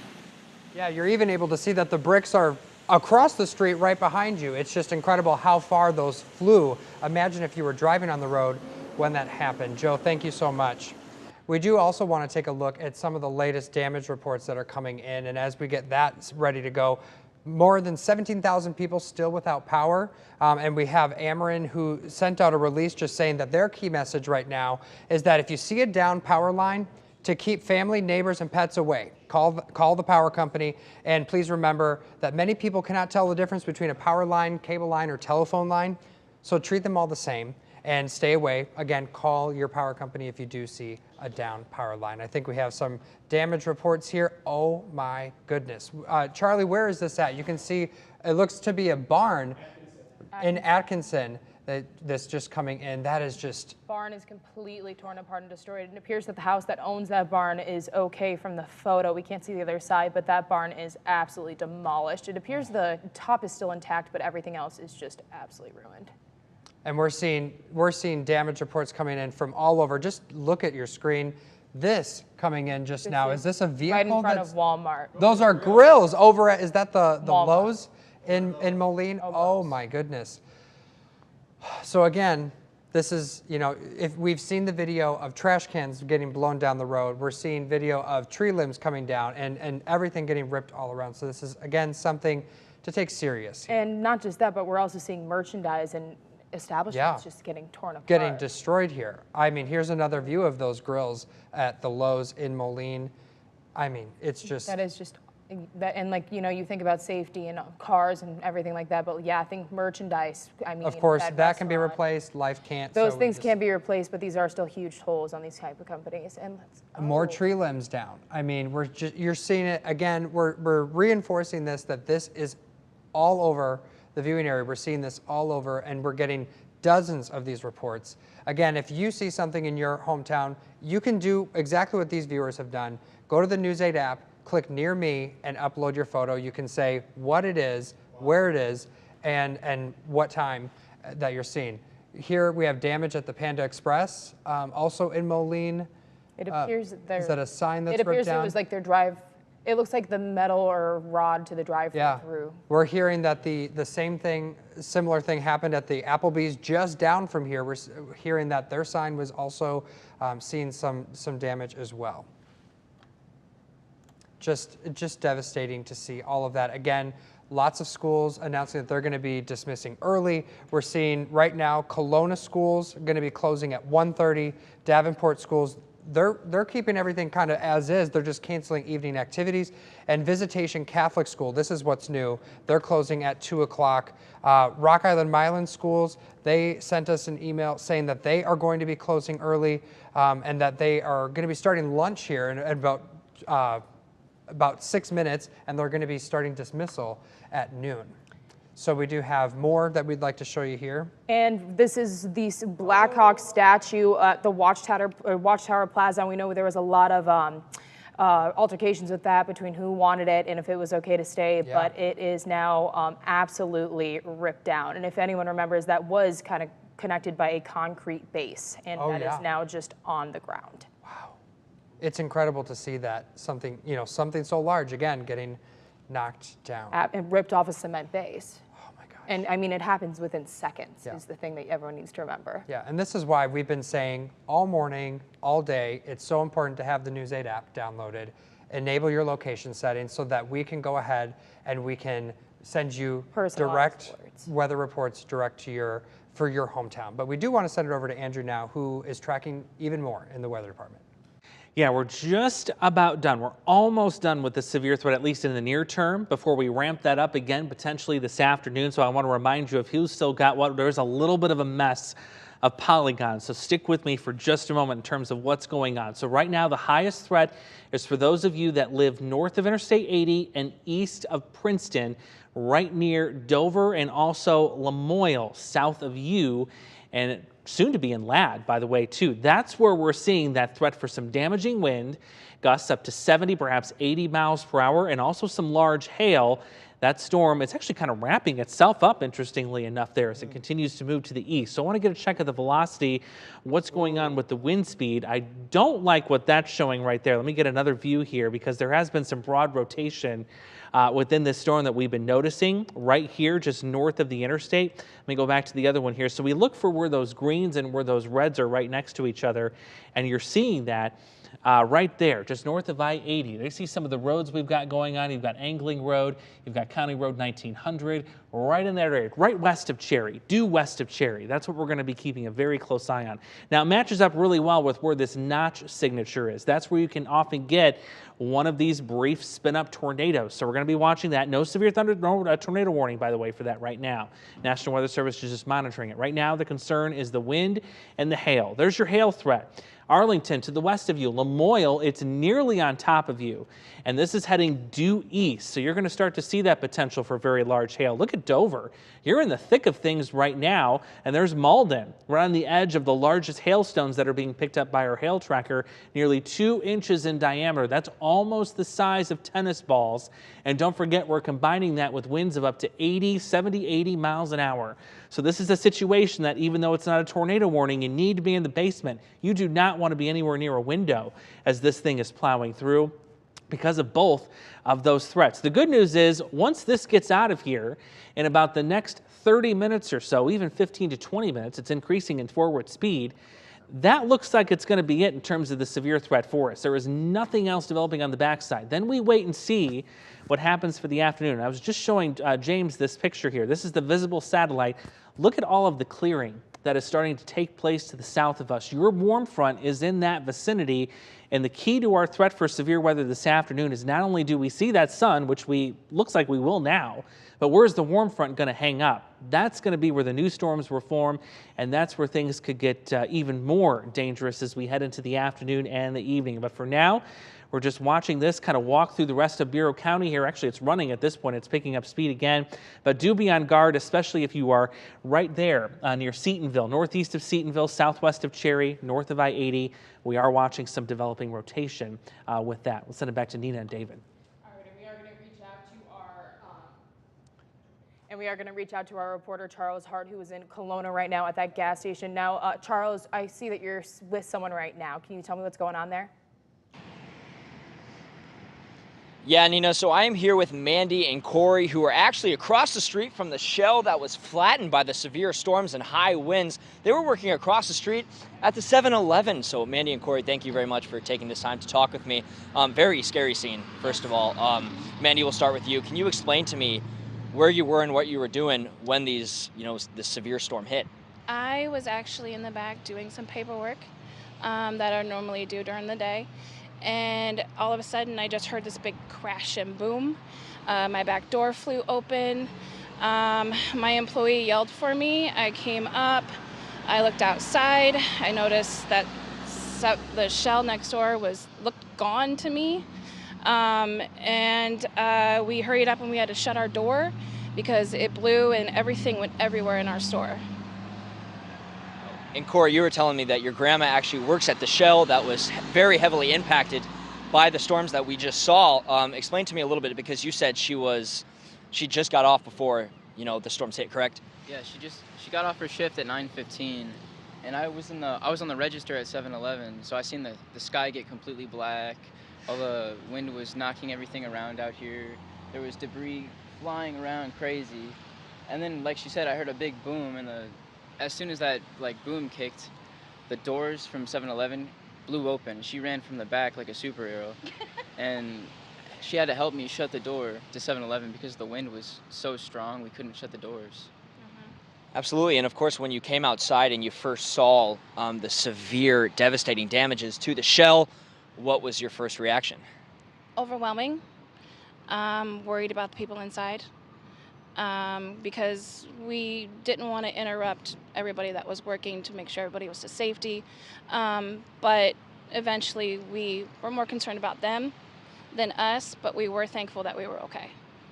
Yes, and we're all thankful to hear once again that there were no reported injuries. So Mandy and Corey, thank you very much again for joining us. And like I said before, there were no reported injuries right now, and those two workers that were in the shell were able to be rescued safely, and that was told to myself by the Kelowna Fire Department. So we'll send it back to you guys in the studio for now.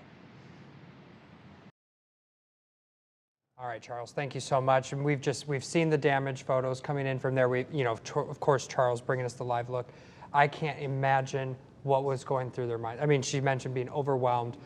I can just imagine being terrified. And we can't bring this up enough that it's a gas station. If Yep. something fell in one wrong place, that place could have been Yeah, there could have been a non-existent. different situation. Oh my gosh, just absolutely horrifying there. Let's send it back over to James O'Hara now for an update on the forecast. And we're just kind of monitoring what we're maybe anticipating heading later in the afternoon and evening. And this is, I believe, is this the HER we have? This is one of many computer forecast models that we have. A lot of it going on here, not only showing where the potential thunderstorms may be popping up later on in the day. You can see the clock right here, but we've got the storm energy that we see here in this yellow and white, and then you got the warm front as well. So as this warm front continues to slowly advance northward, it's going to feed a lot of that storm energy into these future storms, okay? So from the HER model, it's a rapid refresh. It updates every hour, and you can see how those storms may be erupting just along the river and to the west. So like I said, we may be going through this same scenario again like we had just this morning. Okay, a good possibility we may be seeing this. The only difference here is we've got some good spin going on in the atmosphere. So we have to include the possibility of seeing 1 or 2 tornadoes, with one of those being on the strong side. And as that warm front continues to lift, so will these storms, racing from southwest and northeast, likely as high as 60 miles an hour or so, okay? So once these storms move off to the north, then we kind of limit at least any shower thunderstorms. It may be more isolated at best as we head later on tonight, but most of that will be focused off to the north and west because of the cold front coming in from that area of low pressure. And here it comes. We still have enough storm energy to work with, but there's a line from Cedar Rapids to Ottumwa. Look at the time, early morning hours at 3 a.m. We're going to be some early risers, I have a feeling, here when it comes to this system, this front. So let's move the clock to about 4 and eventually 5. And by the time we do that, here comes that cold front, okay? And even though we're losing a little bit of that storm energy, there's still going to be tremendous amount of lift going on along that cold front as that line of storms make their way from west to east. So really the high threat when it comes to that part of the storm will be in the form of maybe some damaging winds again. There could be some hail. Still questioning at least what we're seeing now for this time period of seeing any potential twisting that may be going on as well. So that is something we're going to keep an eye on. We got really 2 more waves to go before things begin to calm down. Let's take it back to David and Nina. And I understand that we have a live look now at Chief Blackhawk, that statue that we had seen toppled over. We had a photo of it before, but I believe we have a live look now. And that would be look how massive that is. That would be the cement structure I was talking about earlier that secured it to the ground, that appears that it just absolutely broke in half. Oh my God. That is absolute pure cement. And it's right. That is it's the base that is that is just absolutely collapsed on the ground. I know that's right next to the pawn shop right there, Pawn King, and that is a really, really tall statue. So and this statue was in the news a lot because of the controversy. The controversy of who is going to take it and where is it going to be, and this is just kind of where it's sat. And if it would have fallen straight forward, that would have gone straight into the street. Imagine that could have hit a car. That could have. I mean, it's terrible that fell, and I mean, just look at that. It's hard to knock over a base like that, and it is just crumbled. But yeah, like it. And what, Andrew and James, did I hear you correctly that we saw winds in this area reaching around 90 miles an hour at one point? I mean, that's just crazy. It's incredible to see. I know, again, we were in the newsroom. We were watching all this kind of unfolding. This is the aftermath of what winds that strong can do. I mean, and you can just see the dents in that base too. About where I'm so shocked it didn't fall straight off the base either. You can see where it's getting tugged right there. Yeah. Wow. And I mean, like I said, that is an empty lot now that's been vacant for quite a while. So luckily there's not too many surrounding things, but the street is really just right there. You can see how close this is to the cars, just a few more feet. Oh yeah, that could have hit a vehicle. That could have been a lot worse, causing damage and injuries there. And we do have some live looks, or not live looks, but we do have the latest damage photos coming in from you, the viewer. Take a look at this. I'm not even sure, is this a playground or? Oh, right on Rock Island. Yeah. It appears just to be a bunch of shutters. Something. Wood? I mean, destroyed. I don't know if it was a shed or if maybe it was a fence, but it just appears, I mean. It's destroyed to the point that we do not know You can't even tell what it was. Wow. At all. Oh my gosh. And once again. Oh yeah, James pointing out the power lines that are down in the background. Again, if you do see those, don't go near them.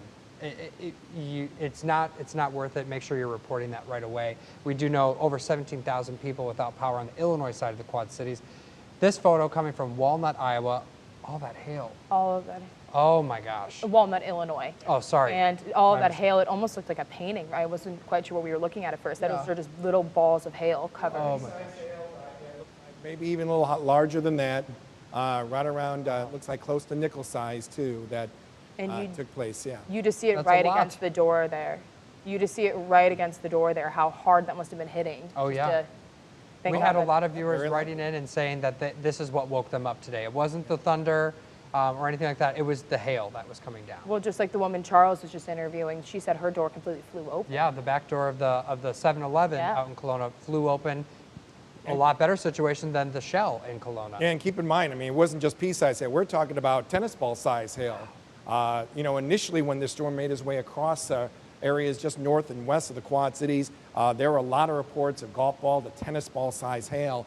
And then the size of the hail kind of withered off after that. Where is this out of? This scrolls. Other side of that damaged photo that we were seeing before. You still can't tell what it was. I'm thinking it was maybe a garage or a shed. It appears to be a couple of different kinds of sheds, but it is lucky to see that these houses aren't touched. There's the trees, the telephone That tree poles. is leaning pretty That strong. is leaning, but it is always a little bit of a relief to see that that house is not touched. About every other thing in that photo is. Wow. It's just incredible. And again, we're seeing more damage here. Looks like there's some tree limbs that are breaking off, and you see all the debris in the street. And even for branches that aren't completely broken off, as we said, this isn't the end of the storm. Yeah. So you need to be very, very wary of. Yeah, this is kind of like part one, potentially, of this storm, as I understand it.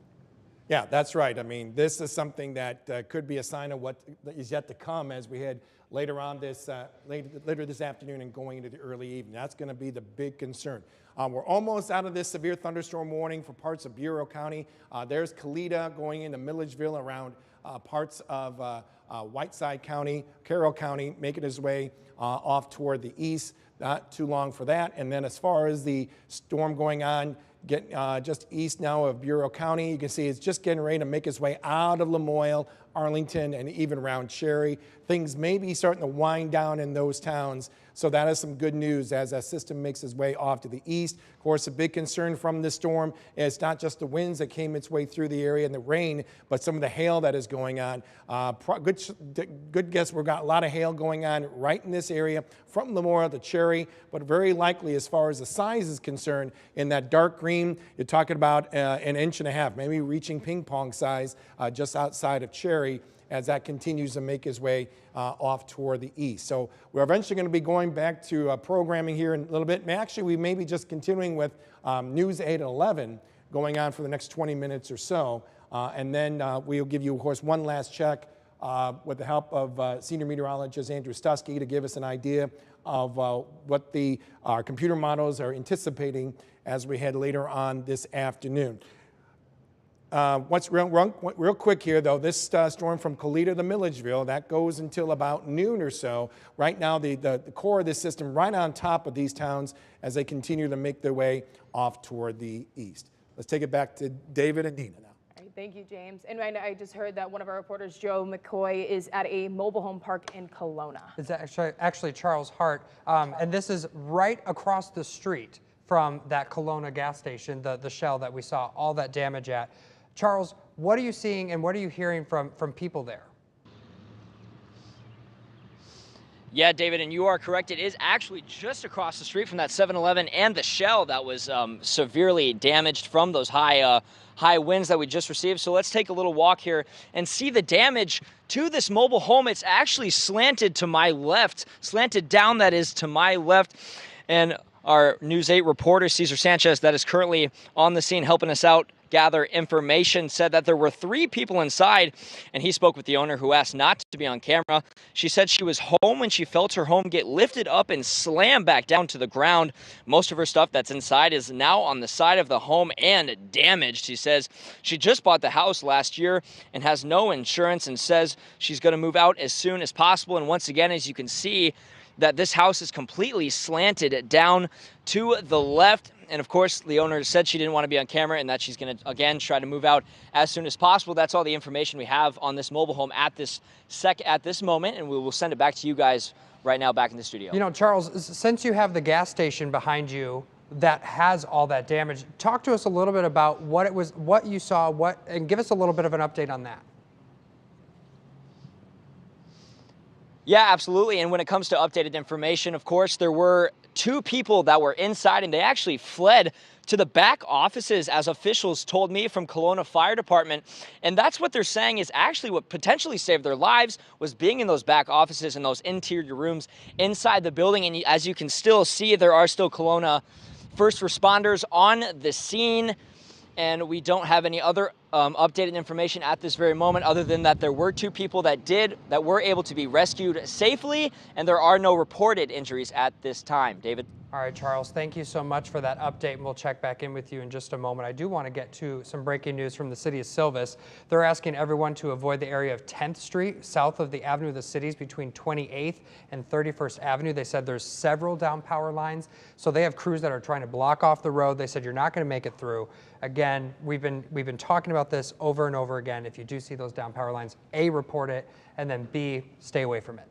And I wish we could have said this to Charles real quick. Charles, if you can hear us anyway, please do not step in any of those puddles. There are a lot of down power lines over there. But we are going to take it now to Joe McCoy, our other reporter who is in Moline by that establishment who has basically no roof left. Joe?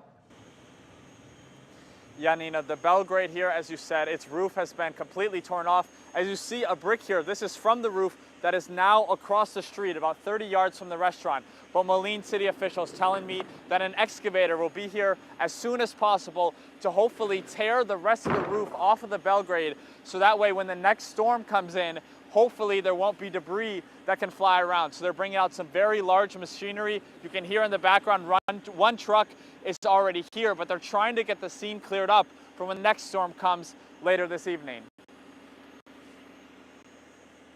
Joe, if you could tell us a little bit, I know the traffic was down to 1 lane for a little bit of time. It's now back open right now. Talk about what you saw when you first arrived on scene. I mean, we saw bricks on both sides of the street. Yeah, well, David, to actually correct you, the traffic has now been blocked on both sides. So north and southbound traffic is completely blocked, and that's because they are bringing these excavator trucks out here to try to clear the rest of the restaurant of any debris so it doesn't fly. But when I got here on scene, David, I mean, it's really... See the owner of the Belgrade here, he was taking pictures. I think some of his family members were with him as well. So it's just an emotional scene. This is an establishment that has been in Moline for decades. And now to see it in this condition, it's really tough for the city of Moline. We also talked to a resident who lives only a couple blocks away from here. He said he's dined at the Belgrade many of times before, and just to see it in this condition it's tough to see, especially because this is probably going to be months and months and lots of money to repair. Oh, Joe, thank you so much. It is absolutely devastating to see, to see the roof ripped off of a building again, and I can't imagine what's going through that business owner's mind right now. It has to be emotional. And going back to, yeah, safety is #1, but these businesses that are just losing these kind of things, I mean, that's going to be a long-term toll. Yeah, absolutely. But if we could take it back really quick to the Blackhawk statue that is now on the ground. Yeah, we've seen that large Blackhawk statue that has been up. Great. Take a look at this. And I would just like to point out that there has been a lot of issues over this. Vincent Thomas with the Native American Society in the Quad Cities was the group fighting against having this statue stay or be donated to the city of Rock Island. They managed to stop that going through. They weren't quite sure what was going to happen to the statue, but now that future is absolutely unclear. I'm not quite sure if it's fully intact, but the base is... I mean, the whole thing fell over. And you were mentioning it earlier. It's very good that it didn't fall forward, because what do you see in front of it?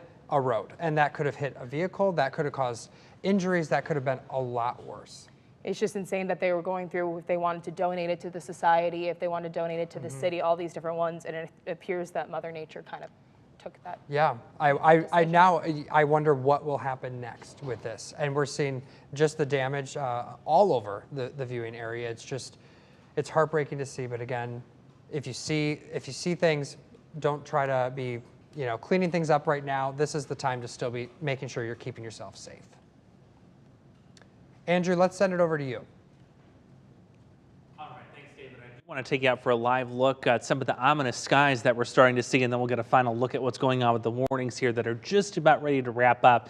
This is a live view just south of Rock Falls. We're at the Whiteside County Airport. Actually, a very intimidating looking shelf cloud as an extension of the thunderstorms up in Carroll County continue to try and back build or continue to develop to the south and west. So very eerie sky there, but again, no warnings for the Sauk Valley right now. I do want to show you, though, what it's going to look like on radar here. I'm going to switch to that source here in just a second. second so you can see what we're tracking in terms of the warnings, what's happening right now, because we're just about done with this first round, and then we wait and see what happens in terms of the afternoon and the evening with that potential there. So we're just about out of the woods here in Bureau County.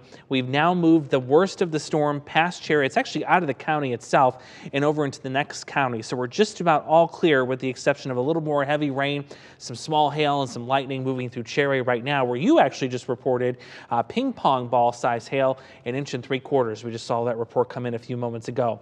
So we're just about done in Bureau County. Certainly Princeton, you are done. We're all clear there.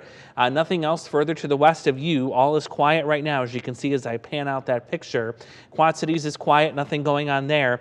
One last little chunk of severe thunderstorm warning left for extreme northeast Whiteside County. This storm just getting out of Milledgeville with some hail. And also some wind potential with this too. That's what we were seeing on the Whiteside County Airport camera, was this activity to the north. A lot of lightning with that. Let's get a quick check of the velocity just to see if there's anything going on here worth noting. It's definitely some stronger wind gusts embedded in that line still, so we're going to continue to keep an eye on that. Again, this is well north of Sterling, east of Milledgeville and now Kalita. Hail threat, what are we doing there? Most of that is also moving out to, getting ready to head into Ogle County, so out of the News 8 viewing area, if you will. So we're going to be wrapping up that threat in Carroll County very, very quickly here in the next few minutes. But everyone else, yeah, we're quiet, just kind of waiting to see what happens with the warm front as it comes in this afternoon and into the evening. That could have another round, unfortunately, of some strong to severe thunderstorms. We hope not. Based on what we've already seen this morning, we don't need any more damage, but that may be the case. Yeah, that could very likely be the case as we head later on in the day, possibly now kind of focusing more toward the evening, where we could be seeing that next development take place. Just looking at the latest hour-by-hour model that we have, and it kind of shows a time frame between like 5 and 9 now, 5 and 9. As we take a look at our future track at about 3 p.m., you can see there's the warm front, the storm energy kind of building on in, but the skies are quiet. At least keep in mind, this is from a computer model here. But by the time we get to about 6 and 7, okay, that's when things start bubbling up again, okay? So the time frame that we've been talking about early this morning and last night is going to be delayed a little bit more, and likely because of the activity that made its way through our skies throughout this morning and midday hours. So that's what we're going to keep an eye on. So remember, it's more of a 5 to 9 period that we see. Now, this is 7 o'clock. You can see the activity will be mainly just south and west of the Quad Cities. We go to about 8 and then 9. And you can see how quickly that storm makes its way off to the northeast. Like we saw today, like we saw on Friday. These are going to be moving at highway speed. I mean, we're talking 60 or 65 miles an hour as they make the way right along the river itself from south to north, okay? The only concern that we have here, or at least the main concern that we have here, is the fact that these storms will be rotating. Those will be long-lasting storms that will quickly make their way from south to north, and with that rotation, the possibility of at least a couple of tornadoes can't be ruled out within that cluster that we just saw make its way from south to north. And then the final wave is still expected to be coming in as we get to the early morning hours, and is all part of the cold front associated with this area of low pressure. So we go from the warm front by the early evening hours to more of the cold front as we get to the early morning hours. So once again, focus on the time. This is 2 a.m.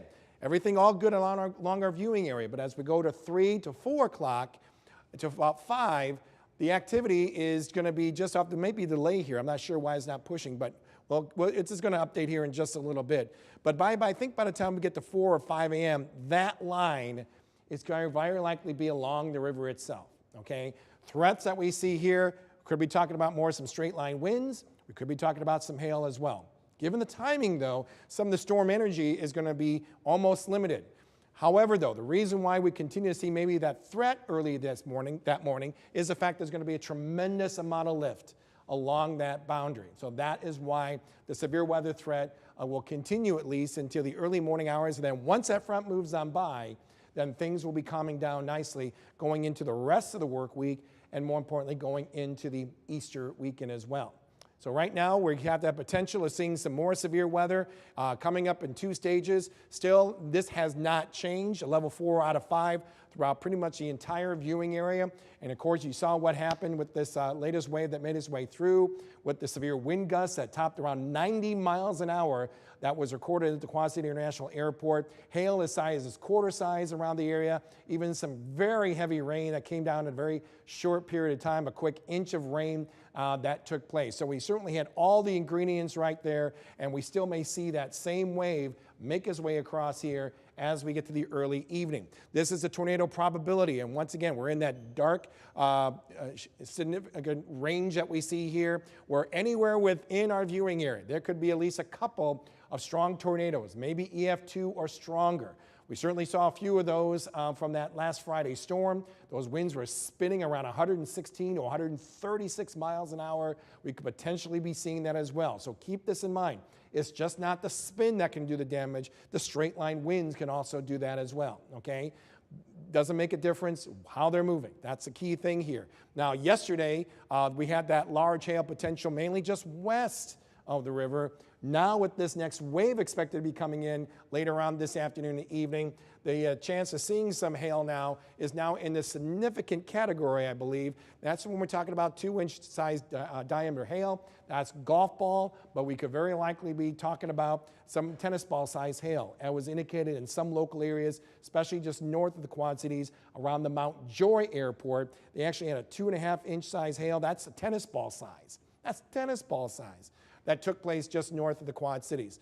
So here's the breakdown that we see here. Once again, we're going to be changing this up a little bit more as we head later on. But we're talking about really that first wave coming in by late in the afternoon, early evening. I say early evening, I would say, where widespread severe storms are expected.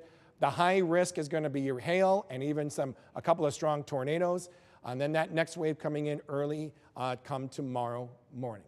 Let's take it back to David and Nina, please. Thank you so much, James. We do want to send it right back out to Charles Hart, who is back at that gas station in Kelowna, where we have seen so much damage. Charles. Yeah, hey David, so let's give you a little update of what we're seeing here on the scene. So Kelowna Fire Department has left the scene, and as you also can see, members of law enforcement are still there. And if you look past that gas station and that building right behind the Shell gas station that was damaged by the severe winds, the roof of that building was almost completely torn off, and you can see some pieces of it sticking up there, and several members of the public here are standing around it looking. We have not got any updates from officials about that specific scene right there. But if you're just tuning in now, I will update you on what happened with the Shell gas station. So of course, as you can see, the middle part of the building has been completely flattened from severe storms, and most likely those severe winds that we just saw. And officials told me that there were 2 people that were trapped in the debris of that incident, and they were able to be safely rescued from the scene. And Kelowna Fire Department officials are also telling me that there are no reported injuries right now. And we will actually go ahead and send it back to you guys in the studio. That's all the information I got for you. We'll send it back to you guys. All right, Charles, if we could actually turn the camera around to the trailer park where you just were, just across the street. It's just incredible. It's just wanting to show this again. We saw a trailer get knocked off of its foundation. Charles, correct me if I'm wrong, you said that this homeowner just bought this home last year. Yeah, David, you're exactly right. So our fellow WQ80 multi-skilled journalist Cesar Sanchez is helping us gather information out here on the scene. He actually spoke to the owner, who asked not to be on camera. But of course, this, as you can see, this house is completely slanted down to my left. And the owner said that when she was in her home, that she felt the house lift and then slam back down to the ground. And as we just said, she just bought this home last year, and she does not have any insurance. And she told us that she is going to try to move out as soon as possible. So David, we'll send it back to you on that one. All right, Charles, thank you so much. It's a devastating scene there. Thank you. And now we're we're going to go to a live look at Earl Hansen, where there are the Earl Hansen School, where there is apparently a bunch of trees on their ground. This is in the Rock Island Milan School District. Let's take a look. Yeah, and we do know that the Rock Island Mountain School District is dismissing early today because they have no power there. You can see everyone is kind of shuffling out of the school right now. I know that dismissal beginning at 12:30, so they're kind of on their lunch break right now, which started at about 11 o'clock, and they're going to be dismissing here in 30 minutes. And so all practices, games, and activities for the rest of the afternoon, again, canceled because we, Nina, how many power outages are we seeing? Yeah, I would like to make a note that when we first started, it was just a little bit over 17,000, and we are right around 18,000 at 17,872 power outages in the Illinois side of the Quad Cities. Oh, it's just devastating there. We do want to thank our content manager, Jenny Hipskin, for running out there to grab this live shot for us. Again, just devastating to see all of Devastating, and every time we refresh, we just see a few more adding up. So yeah. If you run out of power, make sure you know, we've talked about this all week about having a plan, and Yes. this is the time that you really need to bring that out. If it's a bag, batteries, radio, anything you have, go to your basement, a safe place, and have your family together and do everything you've planned for this week. Again, this is just could be part one of what we could see later on this evening. So again, I just want to reiterate, download that News 8 app in your Apple App Store, on Google Play, enable those location settings so that you can stay in the know and get a personalized forecast for your direct location. And if you can stay inside, absolutely stay inside. Stay away from windows, keep your animals indoors, and please, please stay safe in these storms. We hope you have a great day. Thank you for joining us.